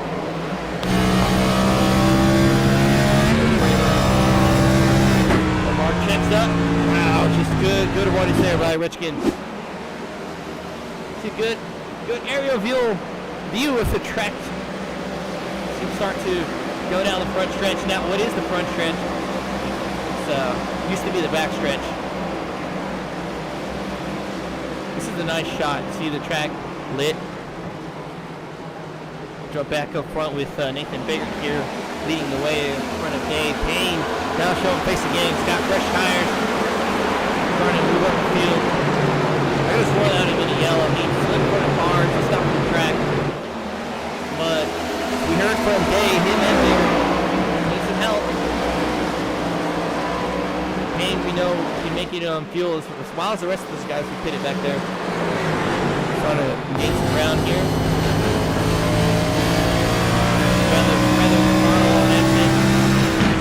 Car straight.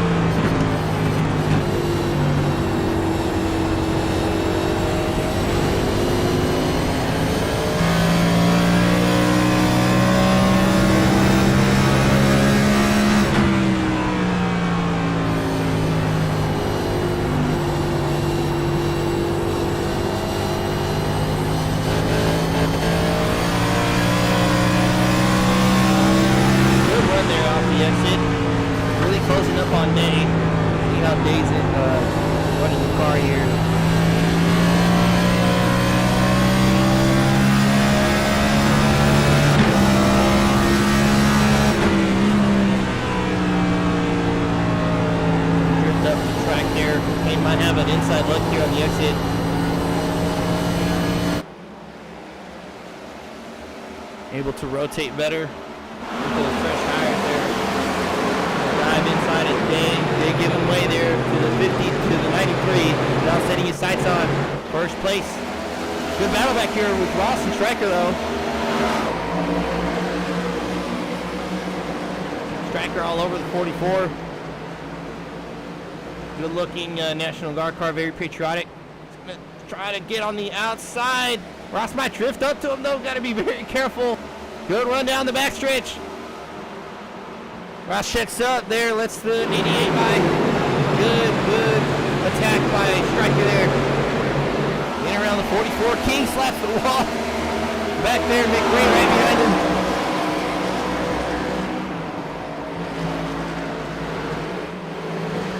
Delgado doing good as well.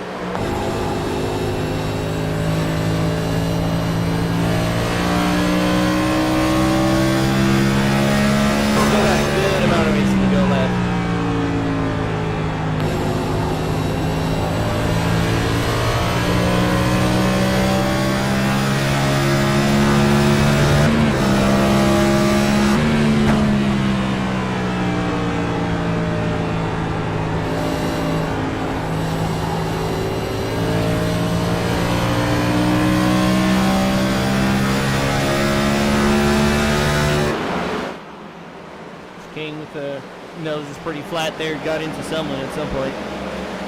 McRae right behind him. Delgado on an island. Miller, good good job keeping it on track here. Rechkin, Burt, and DeCuna, last one on the lead lap, I believe. Last car on the track, really. Kolbenitz. Last car on lead. Yeah, Kolbenitz and Jerry still running. There's some potential spots there if they, if Kolbenitz has a problem. One more spot Jerry could potentially get. They're going to get Rayburn, though, I think, both of them. They're here in about 20-some laps.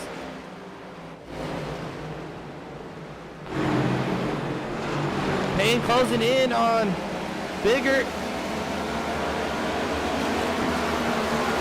Lap times there.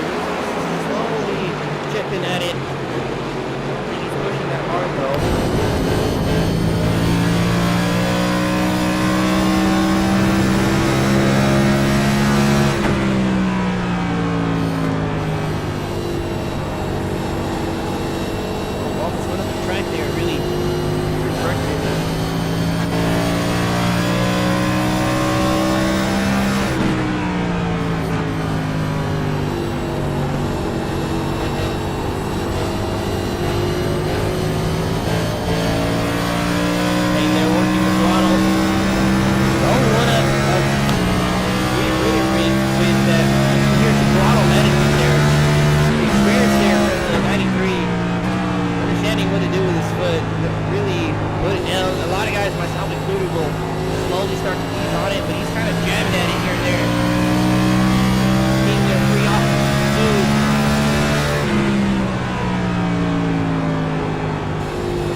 Take a look at that.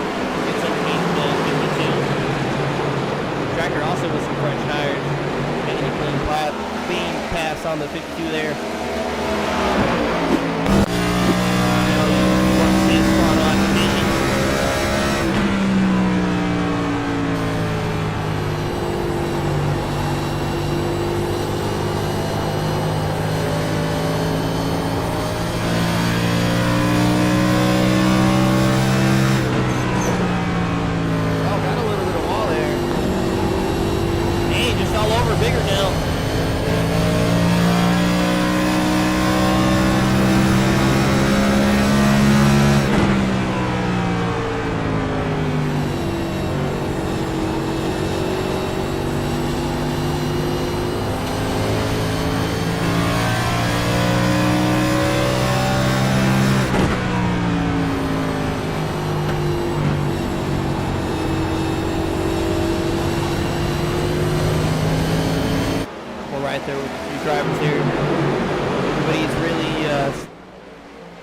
Now Scott definitely got a makings of a long run there. As we heard from Day, him and Biggert with a bit short on fuel. See Payne there, all but caught up to the 19, just being very methodical and patient. Knows he's catching and no need to push hard and burn off tire that much. Even though the track's very cool, you're still using up the tire. You're still burning them off, but not as bad as it would be during the daytime. Payne just being very patient there. See him get some round there, corner entry. Might have a look here on the exit.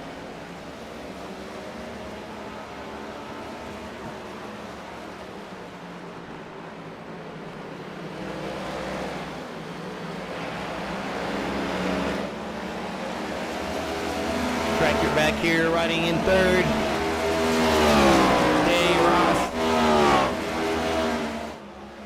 Miller taking a look at Delgado.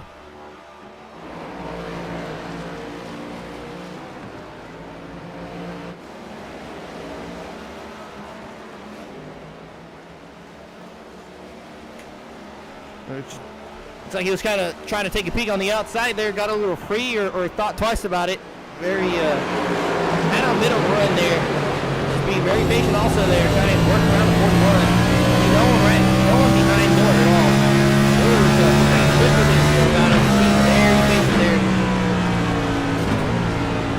Downshifts there, rolls Comes up the corner. Might do a diamond effect, starts to dive low. Delgado is Miller shades in the middle. A little wiggle off the exit. Delgado starting to pull away. Mark's back here on an island. Dacuna as well. Burke was having a hard time at Phoenix tonight, looks like. Usually running up front for the most part. Dacuna in the DraftKings Toyota. Just that, once again, I'll say it week in and week out, I rarely see him in a crash, and when I do, it's probably at a play race. Doesn't hit the wall, doesn't spin out, doesn't do anything, just runs his race. Doesn't hit nobody else. I mean, that car looks pretty much brand new, like he just rolled off the trailer. Right. He looks like he does have a little bit of damage there on the front left. Now that we're seeing this angle, it's pushed in a bit. Maybe did get some wall, but I mean, considering the wrecks we've seen, front end's completely destroyed. That's not too bad.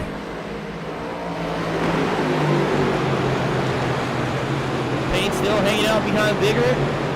There's Jerry.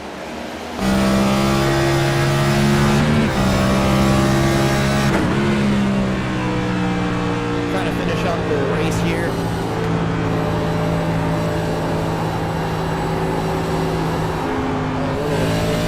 The exit.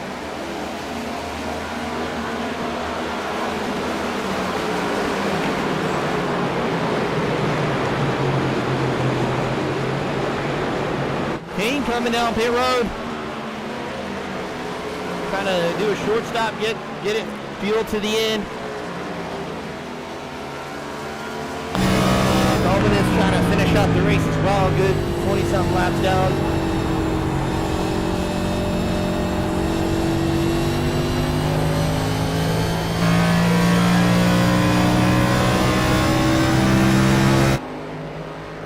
Looking pretty good there, trying to get the race in.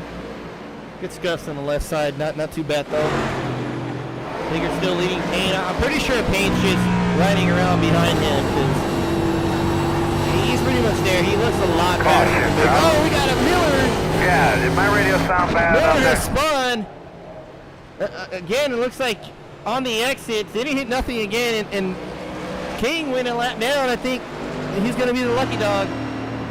See what happened with Miller. It might be a repeat of what happened earlier in the race. That's going to help a lot of people out like Bigger than Day who desperately need a caution. Let's see what happened.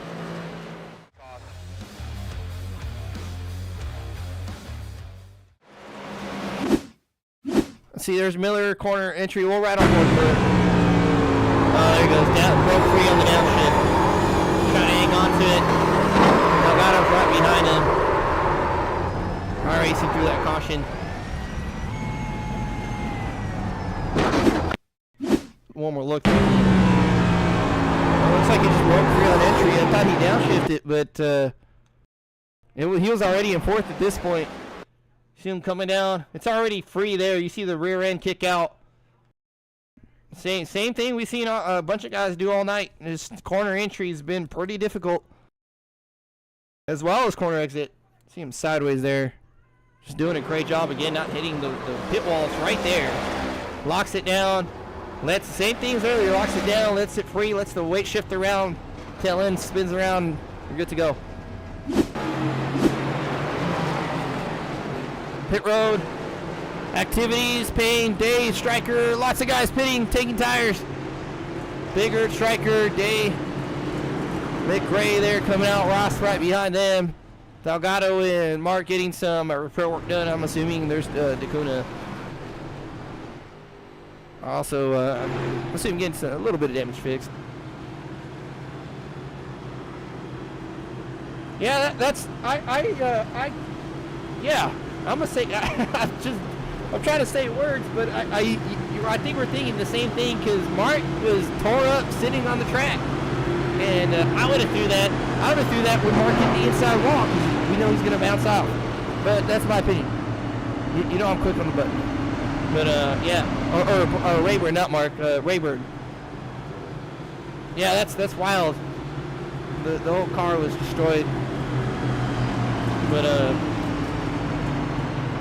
yeah, I'm in that boat. It's iRacing's weird, I guess.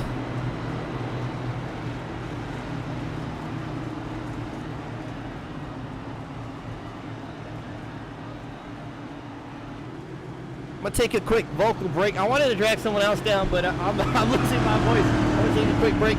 We'll be right back.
Break there, walking back, ChopShop TV, just in time for the restart.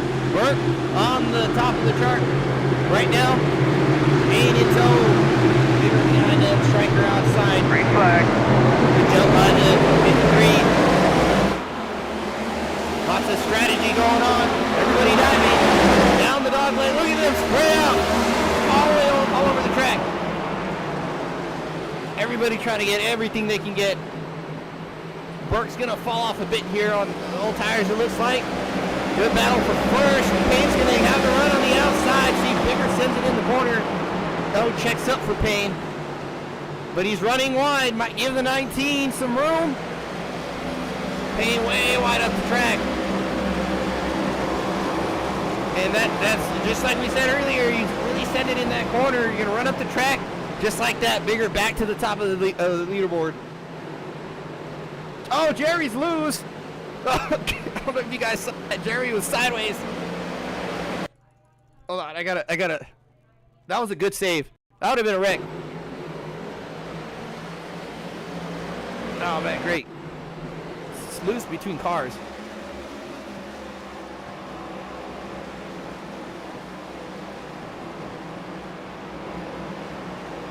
Mark had a issue, looks like, on the transition here.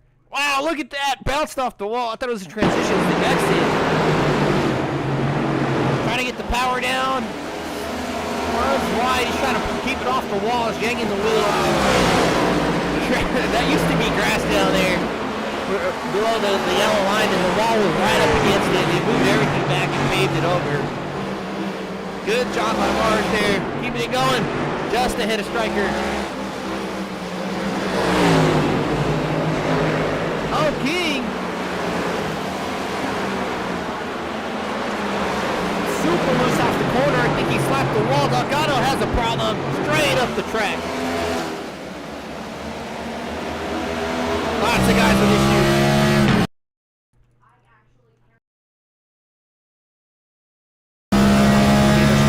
Delgado here.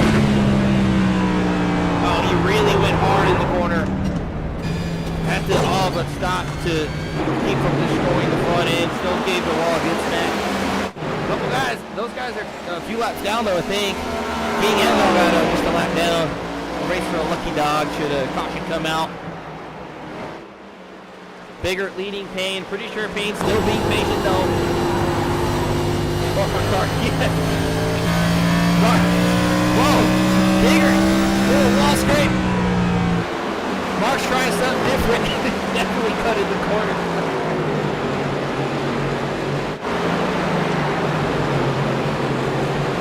Stryker trying to work on King. Keeps the lap down. He's in the fourth behind Ross way up here. Payne taking a look at Bigger now. Inside. Bigger real tight on the 93. Trying to keep him from getting the power down, but Payne looks like still hanging on. That's not That's the most annoying thing when you're almost gonna clear a guy and he's just hanging on your quarter panel like that. Payne's gonna send it. Look at the run he gets down there. The Biggert still hanging out on the outside, now hanging off his right rear. Payne has just such a, little tap there, I think. Payne just has such a shallow entry in that corner. He's got to check up so much. Big check up there. Biggert sends it off into 3. Good, great battle here for the lead. Look at the difference there. Payne almost clears him. It's just not enough. Biggert just fighting hard on the outside. A little drift up there for Payne. Big Ray's loving this. He's closing into these guys running a second. Oh, Stryker with the issue. The car's destroyed. Let's see what happened with Stryker. Looks like he lost it, maybe. Oh, he bounced off the wall, I think. Oh, got free on the exit. Oh, wow, what a hit. That killed the left front, I think. Looks like Biggert finally gets clear of Andrew Payne after battling side by side for 304 laps. I want to run it back real quick and see. So coming off 2, down the backstretch. He just sent it into 3 to clear Payne. And he's starting to pull away now. Good battle there. That let Payne close in just a bit.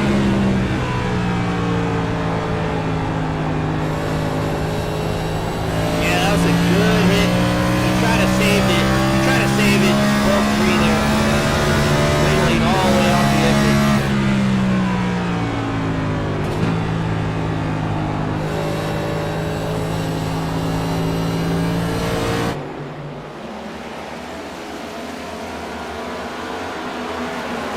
Straight there for Payne. Ray starting to close in on them guys there. Ross, everybody's a bit spread out. Oh, I was going to say there's a battle here, but King's a lap down. He's the lucky dog right now. Ahead of Delgado. They try to get around him to catch up to Ross. There's Mark Rutschkin right behind him, just about a second or so. Attrition, just a big factor. This track is so difficult.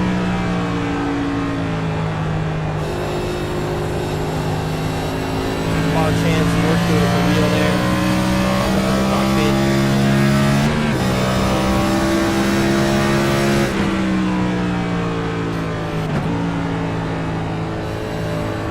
Work the wheel just a little bit. Very smooth input.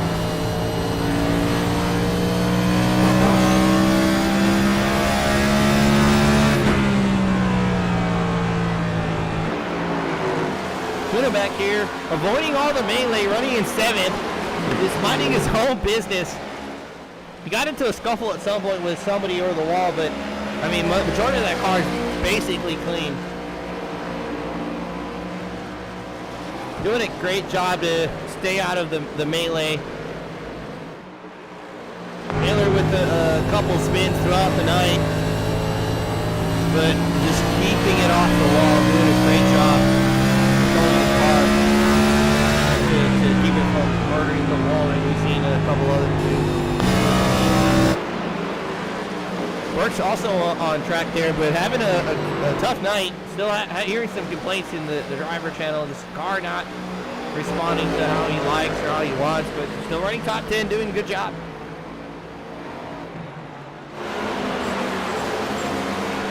King there. Lap down as Mark goes around him.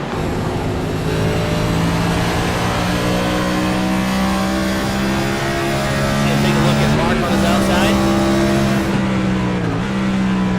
We talked about that, the shallow entry there. See, it's way up the wall. Mark's going to fly by there. You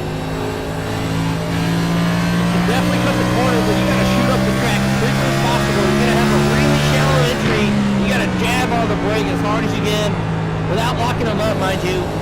And sometimes it's not even enough, and you're still going to go up the track. So you just saw King there.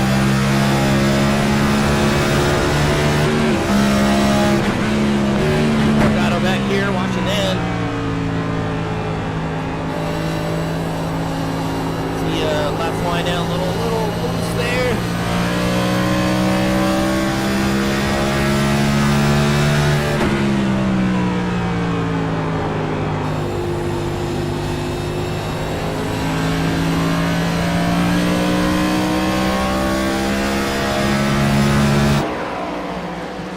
Tracker back out on track after hitting the inside pit wall.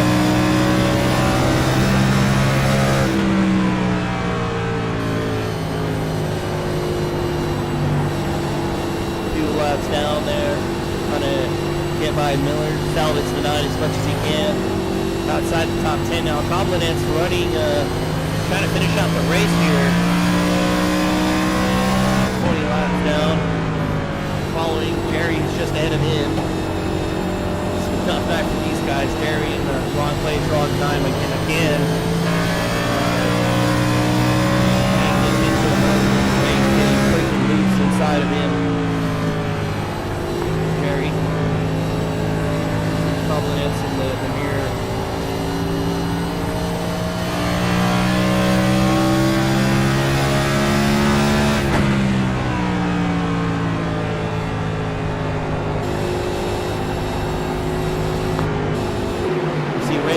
Osamo and Salas didn't start the race. 4 cars out of the race. Everybody else had a salvage tonight or just doing great like Biggert here. Payne not quite closing in just yet. Might just be patient again as we're starting to approach slot traffic there. I think that's Burt just behind Biggert. Three off the exit. That is Burt behind Biggert. And Coblinet's just ahead of him. See the gap there, Payne a little drift up the track, gives Biggert some more room. See if he can hang on to the lead here with a few handful of laps to go. McRae doing a good job as well.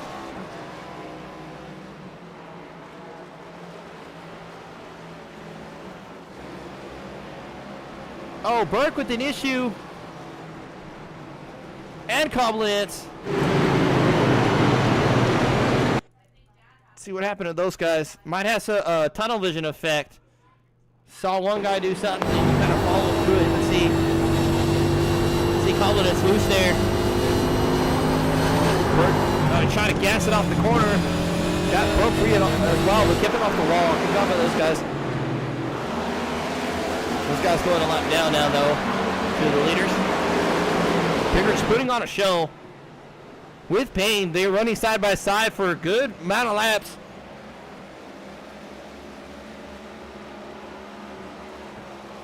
I think Biggert caught some wall back here.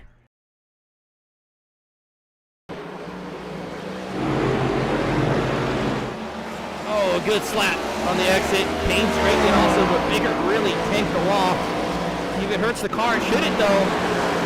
These guys are pretty tough, and even then the aerodynamics not too important at Phoenix. Spain stuck behind Culver.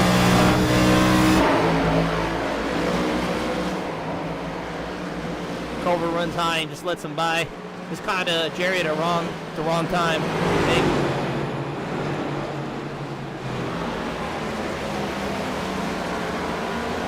Gray there falling off the pit. Ross. We're just having a tough night here. Still on the top 10 though, so not a bad night. Just a bit of a struggle there with editing the car from what I was hearing throughout the night.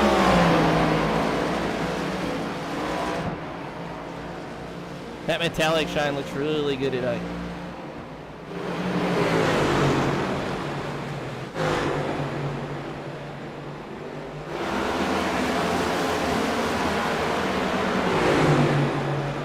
Mark here behind Delgado. Delgado lap down. Everybody kind of on their own island, if you will. Combinant's coming down pit road.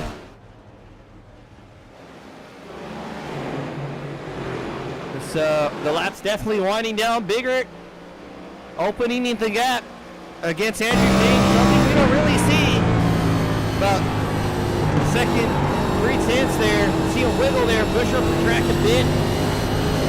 Might be having a hard time with that entry into green.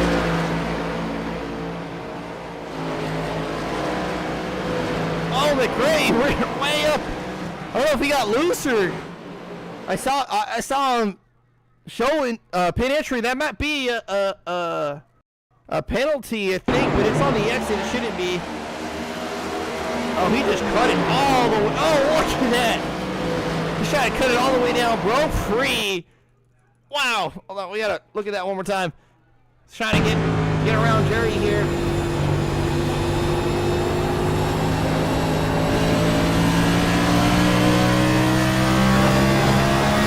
Car still moving as he's turning down. Good quick correction, keeps it straight. Falls back to fourth as Ross gets around him during that exchange.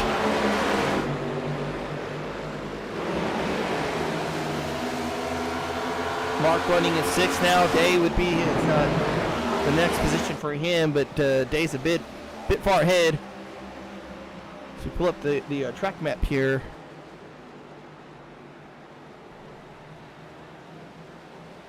Koblenitz in pit road. The 13th position. That's their position, not their car number. Figured ahead here. About to lap Miller and DeCuna.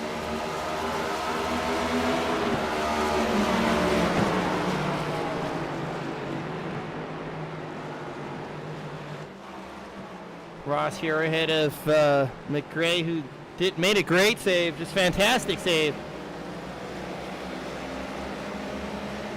Jerry a little loose. Oh, good save by Jerry in front of Day.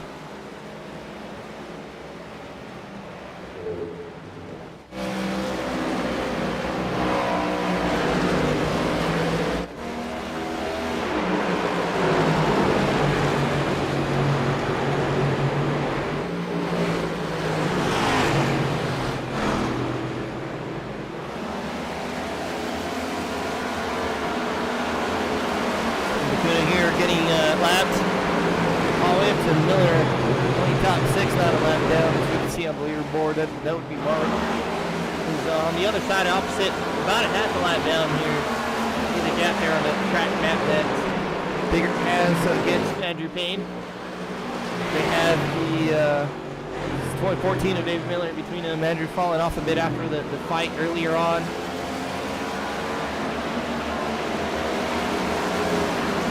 Late race yellow could definitely throw a giant wrench. He's got tires at the end. Give Andrew a chance to come back and fight for the win. Might get somebody else a chance. There's Ross getting up to third.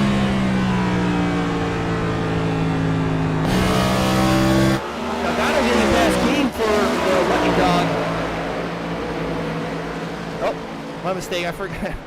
They were, but bigger lapping more cars there. So Miller, as you see, will be the Lucky Dog.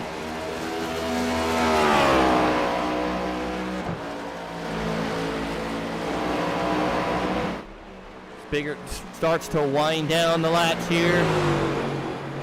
Running a smooth couple of days. Has a pretty big gap there on everything. And it's going.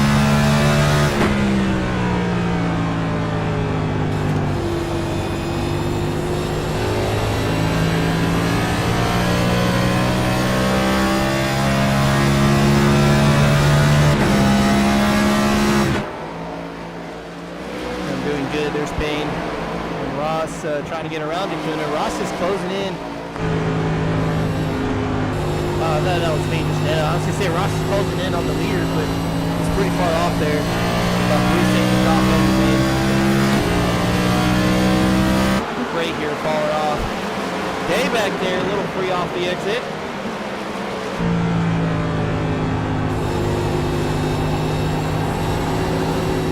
Scott just trying to get to the end of the race now. Cars are worn, they're beat up. Tires are gone. This is the longest run of the night so far. Mental fatigue has all but set in. So you see Mark trying to get around Jerry here up on the high side. Jerry's going to let him by.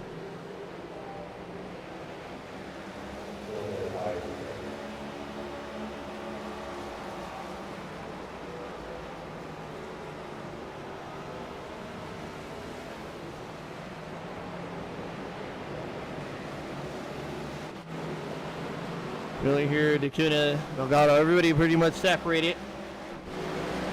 Striker, just ahead of Day.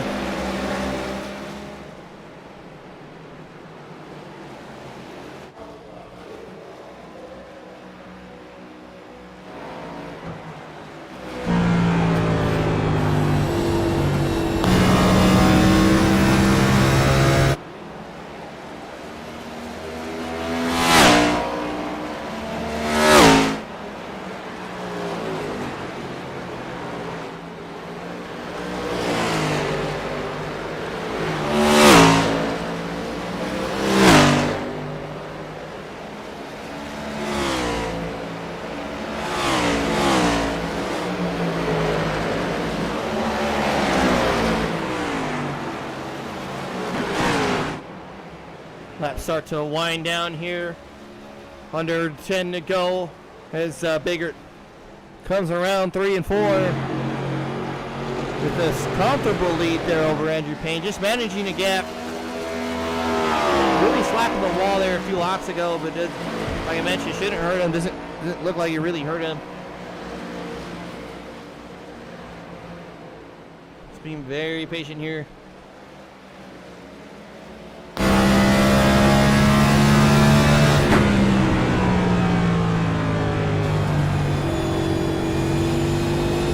Very smooth with the wheel input. You definitely have to be with the tires how worn out they are now.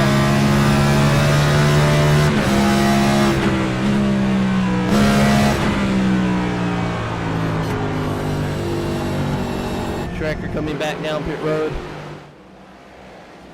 Left side of that car just definitely used up.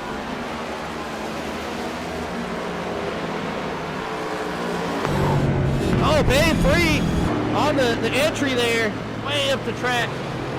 Good thing the track's that wide here. He would have murdered the wall. We jumped back to him just in time. See the quick movement.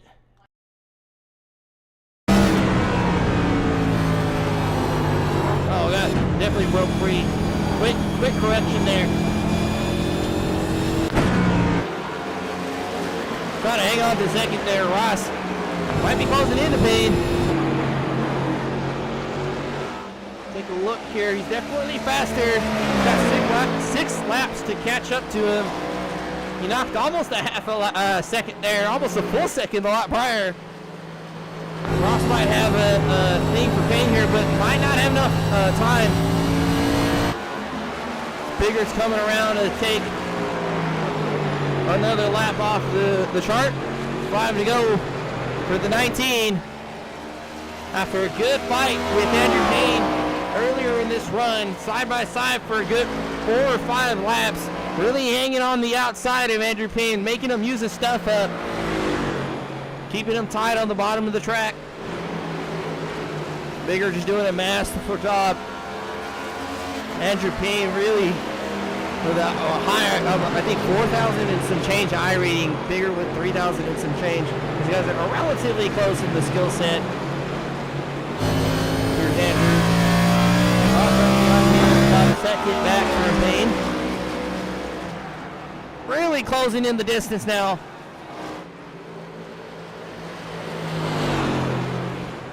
There's the time difference. Ross gaining time every lap, but he's running out of time to catch him.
about that.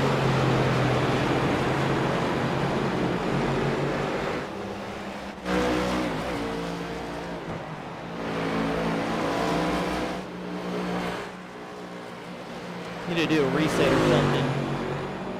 Very long race. He's coming off turn number 2 down the back stretch. That's the flight you wanted to see.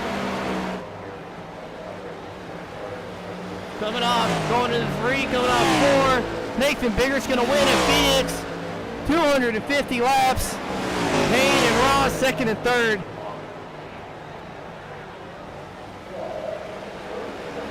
See everybody start to file in. McRae, Jay, Mark, Miller, Delgado. Great show for these guys. Very long run towards the end. Nathan Beard's going to burn it down here.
It's just an absolutely long race tonight. I thought about Phoenix. it too. I'm like, well, if he gets there, it's just not worth it. Very, lots of attrition there. John Ross, you got us? I got you. Just a big mental game, I think, at Phoenix. A bit of a transition there, running from afternoon and night. How was the car feeling throughout the night? It actually felt honestly a little bit better at the end. Once the track cooled down a little bit, those first couple of stints, the track was pretty slick. It was chewing up tires pretty good, especially in 1 and 2, because everybody chose a different line. There were some people running high, mid, and then low in 1 and 2, and it seemed like the middle of the race, I kind of lost a little bit of speed, but saved some tires on that last run. Just keeping your head down there. How do you deal with in racing? A lot of guys, people kind of shrug off over racing, just a little bit of ignorance. But we know a lot of physical factors come into play, like G-force, things like that put strain on the body. But in sim racing, we don't feel that. We really feel the more mental aspect of doing the same thing over and over. We are still turning laps, and it's very repetitive. A lot of people will get into their own head, myself included. We kind of make mistakes. How do you stay mentally focused over a long race, especially that long run at the end? Yeah, it is tough because when something like that happens and you have to focus, if you're going to run with the top 3, 4, 5 guys in really any league and any race, you're going to have to nail it, every lap. In a track like Phoenix, it was so sketchy. I mean, James was faster than I was on that last stint, and he makes one mistake, and it cost him a 3rd place finish. So it's difficult. You have to be quiet when we're in the room. We're pretty quiet on tracks that are tough like this, and we just got to make sure that we're focused in. And I turn the feedback up a little bit, so that I can really feel the right side of the car, and just make sure, especially here, was trying not to slip. If you slip the tires once, even the front end slipped up the track once, it would heat your tires up, and you were dead for 15 laps until they cool back down. Definitely got to take care of the car and the equipment there, Phoenix. It's a very tricky track, as you mentioned. The corners, they're pretty wide in 3 and 4. 1 and 2 is a little narrow, but not a lot of bank. How do you attack a track like Phoenix? It's fairly flat. Yeah, it's tough because, like I said earlier, in 1 and 2, there were people that people that were running the wall that were pretty quick. They would get great runs coming out of 2, and I saw, kind of the middle of that last run. James was just running the middle, like a 2 lanes up, really running the middle of 1 and getting a good run coming out of 2. And I was kind of bottom feeding the whole night. I tried James's line, and it's tough when it's on a flat track and flat corners like that. I think it's just whatever you're comfortable with and whatever you can do, because you're going to give up some in the middle of the turn if you're running low, or you're going to give up some on the exit if you're running high. So it just kind of depends on your driving style. Definitely a bottom feeder for you, as you say. We watched you all night. Hug that yellow line. Tell me about the dog leg. One of those who use the dog leg pretty regularly. I tend to stay away from it, but that transition from there's still a bit of bank on the dog leg to the flat. Very looks like it sets the car. How do you cope with that? Yeah, it all depends on how you're exiting 4. So if you can come out of 4 about the center of the turn and be about 3/4 throttle, it'll give you enough turn to come down. So before you hit that apron, you really have to make sure that the car is settled and that your steering wheel is straight. If not, it's just going to loop it around. I think I've seen a couple of people looping it around on the apron. So it's just being able to hit it straight and making sure you have a good exit of 4. If you don't have a good exit, don't fight it. Just don't take the dog leg that lap. Lots of experience there. I'm sure looping it around or the flat catching you a couple times in the past, learning a thing or two. We're coming off Daytona, going into Phoenix, 2 completely different tracks. And then another big track, Pocono, up next week. 3 completely different corners modeled off 3 different racetracks. How do you look forward to Pocono? Yeah, I kind of I'm looking forward to it because I haven't spent a lot of time practicing Pocono, so I'm going to put quite a bit of practice in this next week. And I do like every turn being different. It kind of has that flat track feel, but it puts a little draft emphasis on it too. So certainly going to be about runs coming out of the turn strong, entering the turn and taking care of your tires. I've seen a couple of races and tires are falling off 10, 12, 13 laps in, so you have to make sure that you're really taking care of your stuff. Awesome. Well, I appreciate you running with us and speaking to us here tonight. Great job keeping your head down, getting 3rd there tonight. Give us some shout outs. Yeah, first of all, I want to thank my Wildman team and Leroy, Christian Delgado. They were in the chat with me, and James McCrae was in the chat with me. James was much faster than I was. He had 3rd place wrapped up there if he wouldn't have bobbled it there on the apron. But really appreciate those guys, you for broadcasting. I watch it every time we race, and I appreciate it. You do a fantastic job. And then ChopShop, obviously, for putting this on. Strickland, Hammond, appreciate all you guys. Awesome. Thank you for the kind words from myself and the admins there. We'll see you next week at Pocono. Okay. Thank you. John Ross there finishing in the 3rd position. Andrew Payne there, who gave us the biggest show with Nathan Biggert. Andrew, how was the race throughout tonight overall, you think? It was pretty exhausting. That especially that last run. This track is tough. For what reason, I'm not quite sure, but it likes to burn up the right rear big time, and I sort of managed it in the first couple stages, and then that last stage when we were going at it, and me and Nate were racing hard, it just went. But I'm sort of went into tonight, telling myself this is probably my best chance so far this season to pick up a win, and went out, qualified pole, and won both stages. So even though I didn't pick up the win, still a really solid night overall. Can't complain with 2nd. It was really fun racing, and man, I'm tired. That race is tough. This track is deceivingly tough with these cars, and especially when you run 225 laps. That was a long race. Absolutely. A lot of people will look at Phoenix and kind of shrug at it just because it's a shorter track. It's kind of flat. People kind of scoff at Phoenix, but when you get on there, especially run a long run, it tends to bite you back. But we start in the afternoon there, transition to the night. One thing I wanted to ask, down the backstretch, was that sun bothering you guys?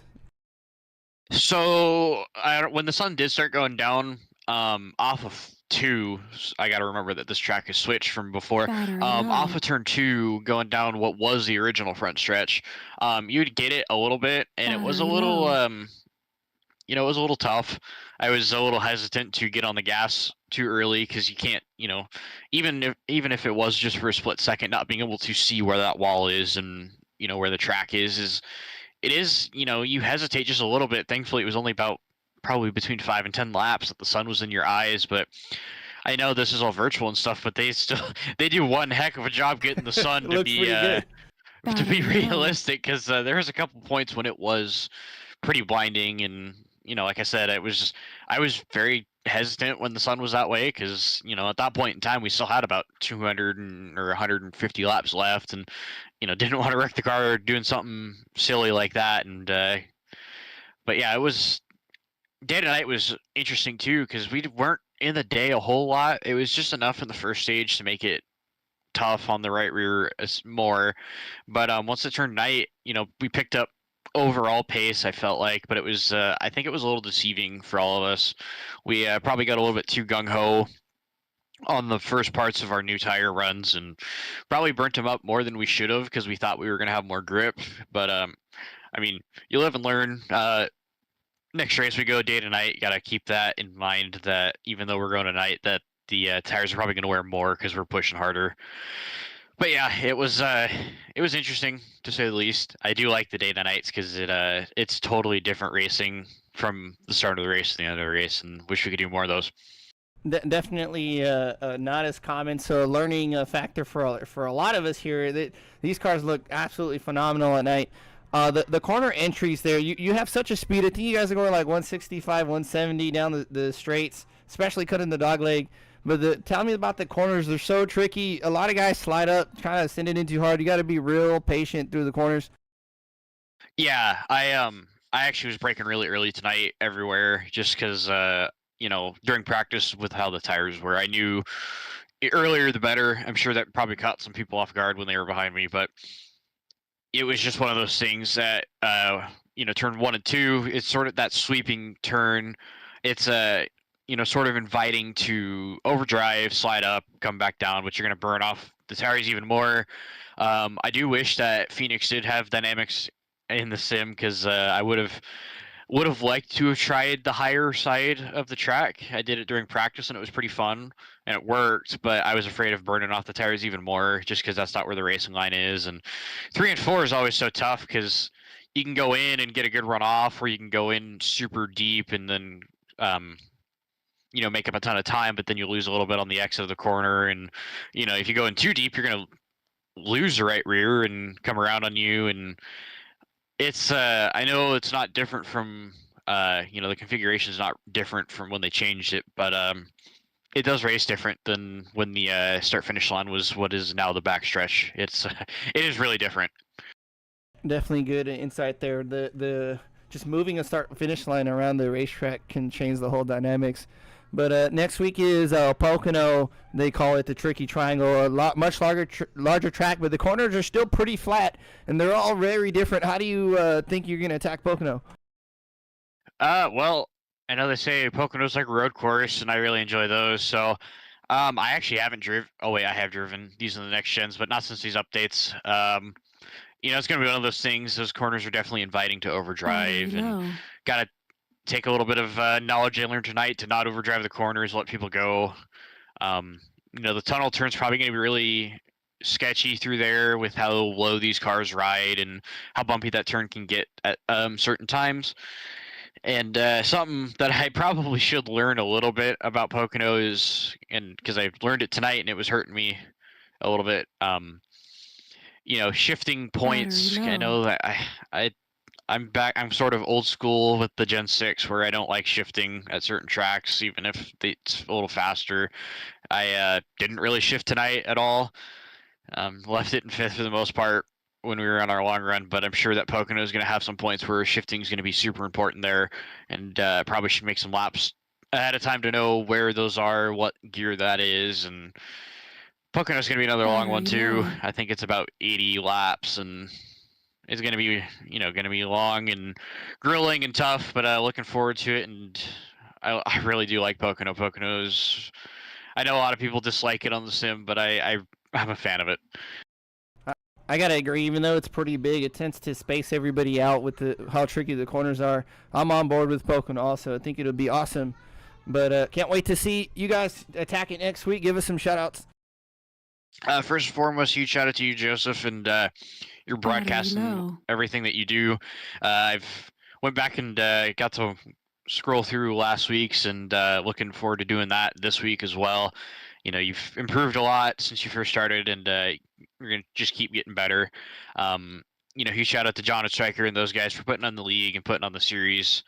It's been a blast so far. I've enjoyed all the series we've run.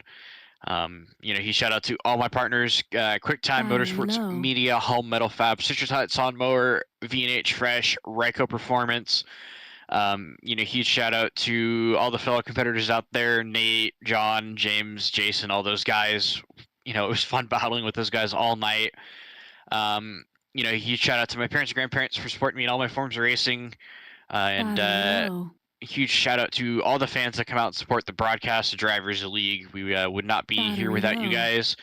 And last but certainly not least, I do want to apologize to Jerry. I made a pretty bad mistake there in the middle of stage 2 and ruined his night. So not the plan, not the goal. And hopefully I don't have that problem again with anyone. So I do apologize for that. And looking forward to next week. Awesome. We'll see you there. Fatigue, mental fatigue, a big factor tonight. We'll see it next week also with you guys. Yep. Thank you. Andrew Payne there running second, trying to chase down the winner, Nathan Biggert, in the number 19 Toyota, leading a pair of Fords. Nate, how was the race? Man, that was like the greatest race ever. So how was the race really? Because I eavesdrop in the driver channels, right? Man, this car was horrible, dude. I hated this thing. In practice, I was really struggling driving it. So that's literally why I decided I didn't even qualify. I was like, I don't even want to be up there. I just want to ride in the back, let it come to me, try to figure this thing out. It's a long race. And I guess for me, the big deciding factor was it changed a lot when the sun went down. You know, it got a lot better to drive. It still wasn't great, you know, still definitely a lot slower than other setups that I run at Phoenix. I mean, even on fresh tires, I was over a second slower than, you know, my usual normal laps around here. But it just, you know, you just learn to adapt to what you got, I guess. Everyone's driving the same car, so we all got to figure it out as we go.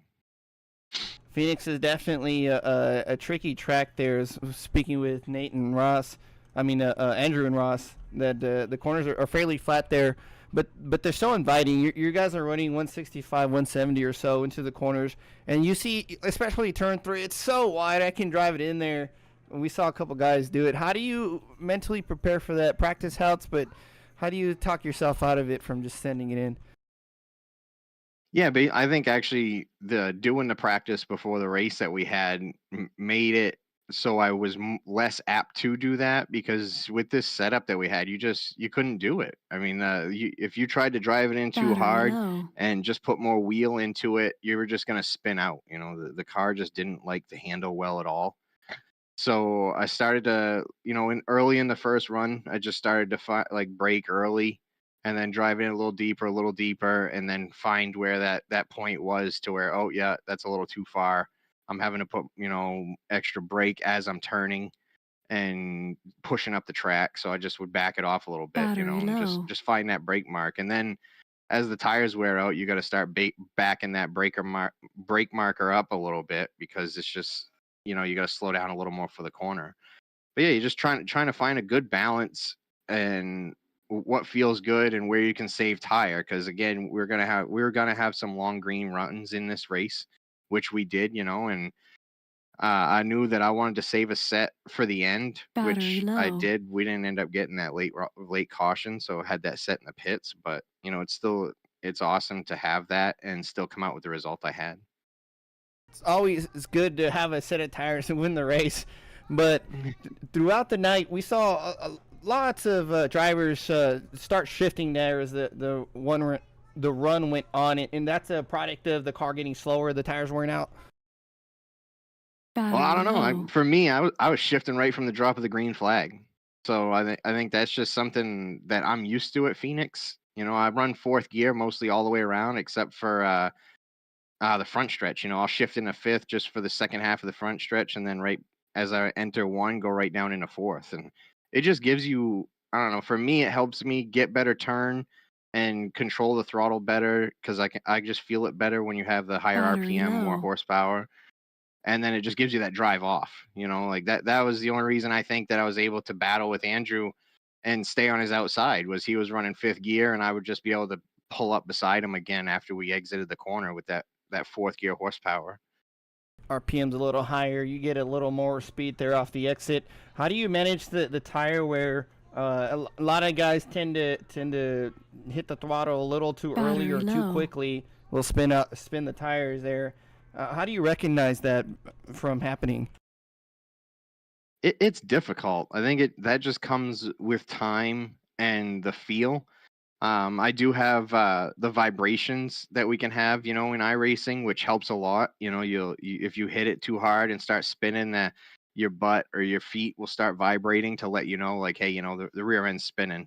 You need to lift a little bit, and then also it's just by like just the looks and feel of what's going on, and knowing that you know you these cars do have a lot of horsepower. You can't mash the gas until you have the car straight, you know, like you can go about 3/4 throttle as you're exiting the corner, but you really don't want to go full throttle until you're off the corner and actually have the car straight. I know you actually can, but it's actually hurting your tires. Like you might get speed for 10 laps, but it's gonna hurt you later on. So you just got to stay disciplined and know to not do that, and you're gonna be faster later.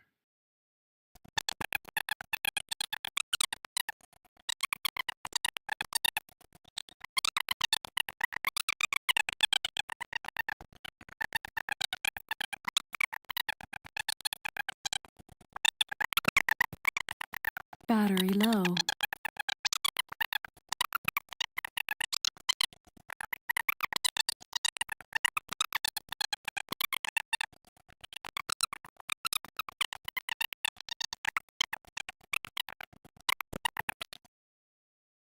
Well, yeah, I was definitely feeling the fatigue. You know, I'm not young Battery anymore. low. I'm in my high 30s, and my shoulder was bothering me a lot. I had to crank the force feedback up Battery pretty high low. to get a better feel for this car with this setup, just so I could know if it was spinning out or not. And I would say just over halfway, I already started having real bad shoulder pain. But mainly, I guess what really kept me going was just that last restart and battling with Andrew. You know, it got my adrenaline pumping to Battery where I didn't low. even feel my shoulder anymore. I was excited and just trying to Battery finally low. slay the dragon, which, you know, it feels great to get it done, man. But yeah, adrenaline does wonders for the body. Tends to put you into overdrive there. Just a little bit edge you need it to get to run away with it. Next week it's Pocono, a much bigger track, but corner still very flat as Phoenix. Only difference is they're all different. How is Pocono gonna look like for you? Well, I'm pretty new to Pocono, but honestly, I guess I picked it up pretty quick because I did great in there with the Gen 4 series there a couple weeks ago. So I've never really run the Cup car there, I don't think.